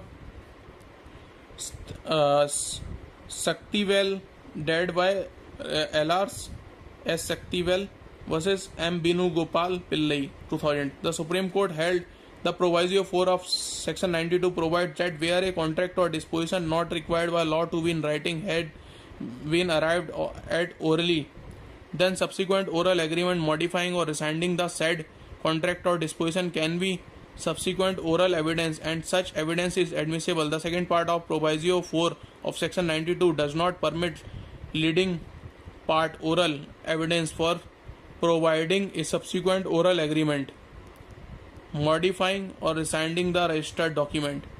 The terms of registered document can be altered, rescinded or modified only by subsequent registered document and not otherwise. तो सब्सिक्वेंट रजिस्टर्ड डॉक्यूमेंट को जैसे विल में कोडिसिल वगैरह लगाते हैं इस टाइप का कुछ करना पड़ेगा, अदरवाइज वो रिसाइंड नहीं कर पाएंगे. ये सब प्रोवाइजो 4 कह रहा है 94 का. इन राजकुमार Rajendra Singh versus State of Himachal Pradesh, AIR 1990 Supreme Court. It was held by Supreme Court that if the terms of the documents are clear and unambiguous, extrinsic evidence to ascertain the true intention of the parties are inadmissible because Section 92 mandates that in such cases the intention must be gathered from the language employed in the document. But if the language employed as given admits variety of meanings, sixth proviso of section must be invoked, which permits the tendering of extrinsic evidence as to acts, conduct and surrounding circumstances to enable the court to ascertain the real intention of the parties. तो court को ही पता नहीं चल रही है उनकी real intention क्या थी, तो उसके लिए तो एविडेंस डेफिनेटली एड्यूस किया ही जा सकता है प्रोवाइजो 6 में ऑफ सेक्शन 92 के. So dear friends, so this is all about evidence act. जो फर्दर हमें 112 हमने मैराथन में डील कर लिया था, 115 भी डील कर लिया था अच्छे से, 105 जो मेजर इसका प्रोविज़न है एक, और 154, 155, 122, 126, 165 वो जो जजेस का पावर है क्वेश्चनिंग का, और 167 जो रिट्रायल के लिए कोई मटेरियल डिफेक्ट नहीं है एविडेंस में तो रिट्रायल के लिए नहीं जाएंगे, और 165 read with section 311 CRPC at any stage it's a manifestation of the inquisitorial system of justice.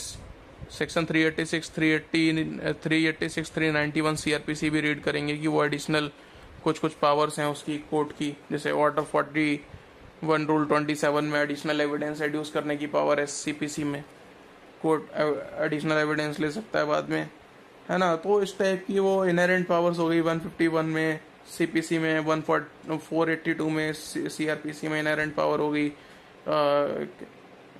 Criminal court की, हाई कोर्ट की, है ना, और 151 में सारे सिविल कोर्ट्स की CPC के इनहेरेंट पावर हो गई.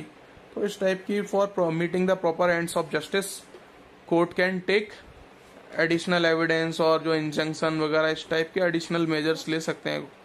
तो दिस इज ऑल अलाउड, है ना, for meeting the proper ends of justice. असल बात तो ये है कि मतलब न्याय होना चाहिए, basically proper unbiased impartial justice deliver होना चाहिए, बाकी it doesn't matter. Same thing से सेक्शन 167 जो इसका लास्ट सेक्शन है चैप्टर 11 में, सिंगल सेक्शन है. तो देखते हैं अब इसमें सुप्रीम कोर्ट ने क्या हेल्ड किया था. सेक्शन 167 जो लास्ट है. देन एविडेंस एक्ट का ऑलमोस्ट जो बचा हुआ था कुछ पोर्शन जिसको मुझे लगता था कि एग्जॉस्टिवली और अच्छे से एक्सप्लेन करना चाहिए मैराथन के अलावा, तो मैंने वो अच्छे से डील कर लिए हैं इन डिटेल. स्पेसिफिकली ये वीडियो मैंने सेक्शन 24 एंड 32 के लिए बनाई है, जिसमें कुछ इम्पॉर्टेंट केस लॉज वहाँ पे मेंशन नहीं किए थे मैंने, बिकॉज ऑफ पॉसिटी ऑफ टाइम. काफ़ी ज़्यादा लंबा वीडियो हो गया था, वो 6 आवर्स तक चला जाता. तो अब इसमें हमने वो सब कवर कर ही लिया है, तो it means 100% Evidence Act cover हो गया है. तो 167 के लिए एक इम्पॉर्टेंट केस है in Narayan versus state of Punjab, AIR 1959. The facts were that the prosecution has cited certain person as witness, but the prosecution was not very keen to examine him. When the person objected to give evidence, the prosecution dropped him. A new trial was being claimed by the defense on the ground that the proper evidence was rejected, but the Supreme Court rejected the demand and said that it is not a case in which evidence can be said to have been rejected within the meaning of Section 167 of Evidence Act. In such a case, the prosecution does not, in fact, tender the person as witness, and consequently the demand for new trial was turned down. तो अब उसका लग नहीं रहा होगा prosecution को कि कुछ मटेरियल विटनेस है, उसने रिजेक्ट कर दिया, और एविडेंस जो उसका केस डिसाइड होना था जिसके फेवर में, वो उसी के फेवर में होगा, चाहे और एविडेंस 2-3 लगा लो या 2-3 हटा दो, कोई फ़र्क नहीं पड़ता, प्रोवाइडेड कि मटेरियल एविडेंस को हमने टेम्पर नहीं किया है, कोई मटेरियल एविडेंस से छेड़छाड़ या मटेरियल विटनेस से छेड़छाड़ नहीं की है। तो वही जब एंड रिजल्ट ही वो आना था जजमेंट का, तो कोई मतलब नहीं है उसको ऊपर नीचे या फिर छेड़छाड़ मतलब समवेयर कुछ करने से। तो this is all section 165 is saying, sorry 167 is saying कि और 165 तो जज की पावर है इसको कुछ क्वेश्चंस रेज करने के लिए, वो भी देख लेते हैं एक बार, ये भी थोड़ा सा इम्पोर्टेंट हो जाता है। तो इसमें जो जज इन ऑर्डर टू डिस्कवर और टू ऑब्टेन प्रूफ और रिलेवेंट फैक्ट्स में ask any question in any form 165 में at any time of any witness of the part और of the parties ask relevant facts और इररिलेवेंट फैक्ट्स, ये दोनों पूछ सकता है। Order the production of any document और thing, neither the parties nor the agents can make objections. Any witness can be cross-examined upon any answers given in reply to such questions without the permission of the court. तो जैसे 311 CRPC में court witness बोलते हैं, उस type से बुलाया जा सकता है। मान लीजिए 154 में अगर कोई विटनेस हॉस्टाइल हो गया, अब वो ना तो डिफेंस के काम का ना प्रोसिक्यूशन के काम का ज़्यादा, तो कोर्ट उसको बुला सकता है एज ए कोर्ट विटनेस। तो provided judgement can be given only on the basis of relevant facts. Irrelevant पूछे तो जा सकते हैं थोड़े बहुत, लेकिन वैसा कुछ स्कैंडलस टाइप नहीं होना चाहिए, है ना, जैसे कि 148 149 के वायलेशन में वो जज को भी वो पूछना अलाउड नहीं है, और वो पूछता भी है तो विटनेस को आंसर करना अलाउड नहीं है, पूछते रहो, कोई मतलब नहीं है उसका। तो dear friends, provided further this section 165 का प्रोवाइजियो, judgment can be given only on the basis of relevant facts. This section provides for an important limitation by way of proviso that the witness shall not be compelled to answer a question or produce a document which he would be entitled to refuse under section 121 to 131 inclusive both privilege, है ना भाई, privilege, तो they are not allowed। अब वो husband wife है या फिर वो लॉयर डॉक्टर या उसका क्लाइंट है, या फिर ऐसा वो उसके स्टाफ है डॉक्टर या लॉयर या फिर क्लाइंट, है ना, तो दे आर नॉट बाउंड, ये इंटरप्रेटर है, वो सब अलाउड बाउंड नहीं है कि वो आंसर करें, वो प्रिविलेज है उनका। If the matter were raised bye adverse party, so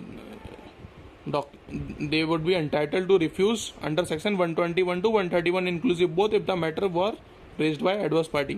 The judge shall not ask questions which would have been improper for any other person to ask under section 148 or 149. The judge can also not waive the primary evidence of the document except as stated in the act. Section 165 of Evidence Act is complementary to its power under section 311 of CRPC. The section consists of two parts, giving discretion to the court to examine witness at any stage, and the mandatory portion which compels the court to examine a witness if his evidence appears to be essential to the just decision of the court. तो ultimately बात यह है कि just decision of एक fair impartial unbiased judgement, एक conclusion, उसको reach करने के लिए जो भी चाहिए हेल्प चाहिए, जो भी मतलब दोनों defence prosecution witness testimony what ever is required, वो कोर्ट को पावर दी गई है, समन वगैरह ये सब करने की, है ना, तो कोर्ट वो सब कर सकता है।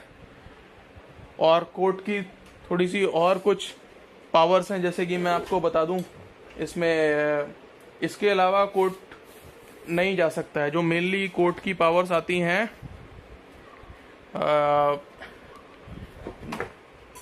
एज सच मतलब मैक्सिमम जो कोर्ट कुछ फॉर द डिसाइडिंग केस मतलब on merits for complete ends of justice power of court civil हो चाहे क्रिमिनल हो और ट्राइब्यूनल्स हो, वो इतना ही एक्सरसाइज कर सकती हैं। Discovery, production of documents, affidavits on oath, production of public documents, issue of commissions, section 75, order 26 CPC, summoning, injunction, warrant issue करना, इंक्वायरी, टेकिंग कॉग्निजेंस, ये सब कोर्ट कर सकती है। उसको पावर दी है कि आप ये सब करके जैसे भी आपको जो भी विटनेस चाहिए, टेस्टिमनी चाहिए, सबको आप लेके प्रॉपरली केस को डिसाइड करिए और एक जस्ट डिसीजन पे यू शुड रीच। किसी को अननेसली हरास नहीं करना है, जैसे कि नीमो डेविड विज वेक्सारी प्रो उना अंडम कोसा एक्टस नॉन वेसिट्रियम निसी मेंसिट्रिया मेंसरिया एक्टस रियस क्रिमिनल केस में दोनों मिलने चाहिए। Both should meet the requirements of crime other than strict और एब्सोल्यूट लायबिलिटी क्राइम्स, है ना। और उसमें नीमो डेविड विक्स वेक्सारी प्रो उना टेंडम कोसा में कि वो दोबारा no party should be vexed twice, वो सब नहीं होना चाहिए। तो अननेसली हरासमेंट भी नहीं होना चाहिए और जस्टिस हरीड, जस्टिस वरीड और जस्टिस डिले, जस्टिस डिनाइड। जल्दी भी ट्रायल जल्दी भी नहीं करना है कि पता नहीं क्या हड़बड़ी थी, किसी को बलि का बकरा बनाना था, या फिर बहुत ही लेथार्जिक एटीट्यूड है कि किसी को कन्विक्ट ही नहीं कर रहे हो, उस केस को लेके मतलब कोई मामूली से केस डिसाइड किए जा रहे हैं, टाइम पास हो रहा है, तो वो सब भी नहीं करना है। तो actually this is the real intention of all this provisions जो भी ड्राफ्ट किए गए हैं, मतलब for meeting the ends of justice और इम्पार्शियल अनबायस्ड कंक्लूजन रीच करने के लिए सब ड्राफ्ट किए गए हैं। सो अब प्रैक्टिकली जो थोड़ा बहुत कुछ होता हो, उनको this need to change their practice कि प्रैक्टिकली जैसा भी प्रोसीजर में करते हो। अदरवाइज एकेडमिक्स में और जो थ्योरी तो ये कहती है, जो जूरिस्ट हैं और जूरिस्प्रूडेंस है हमारा और जो हमारे स्टैट्यूट्स हैं, वो बहुत ही इम्पार्शियल और बहुत ही absolutely they are masterpiece of drafting. तो उनका तो real intention proper justice provide करना ही है, अनबायस्ड और इम्पार्शियल। कोई article 14 of the Indian constitution को माइंड में रखते हुए 1490-21 गोल्डन रूल कि किसी को बेस्ड ऑन द इकोनॉमिक और सोशल और पॉलिटिकल बैकग्राउंड और एजुकेशनल बैकग्राउंड, ऐसा मतलब इसके बेस पे आप या फिर रेस, कास्ट, क्रीड, इसके बेस पे आप लोगों में भेदभाव ना करते हुए एक बैलेंस्ड जजमेंट डिलीवर करें। So this is the all requirement of, even यहाँ पे हम एविडेंस में ये बात कर रहे हैं तो इट्स ऑल इम्प्लाइड। सेक्शन 165 जो डिस्क्रिप्शन थोड़ी बहुत दी हुई है कोर्ट को ऑन 167, यही सब बात करता है। तो thanks so much friends, stay updated, keep studying and thanks so much.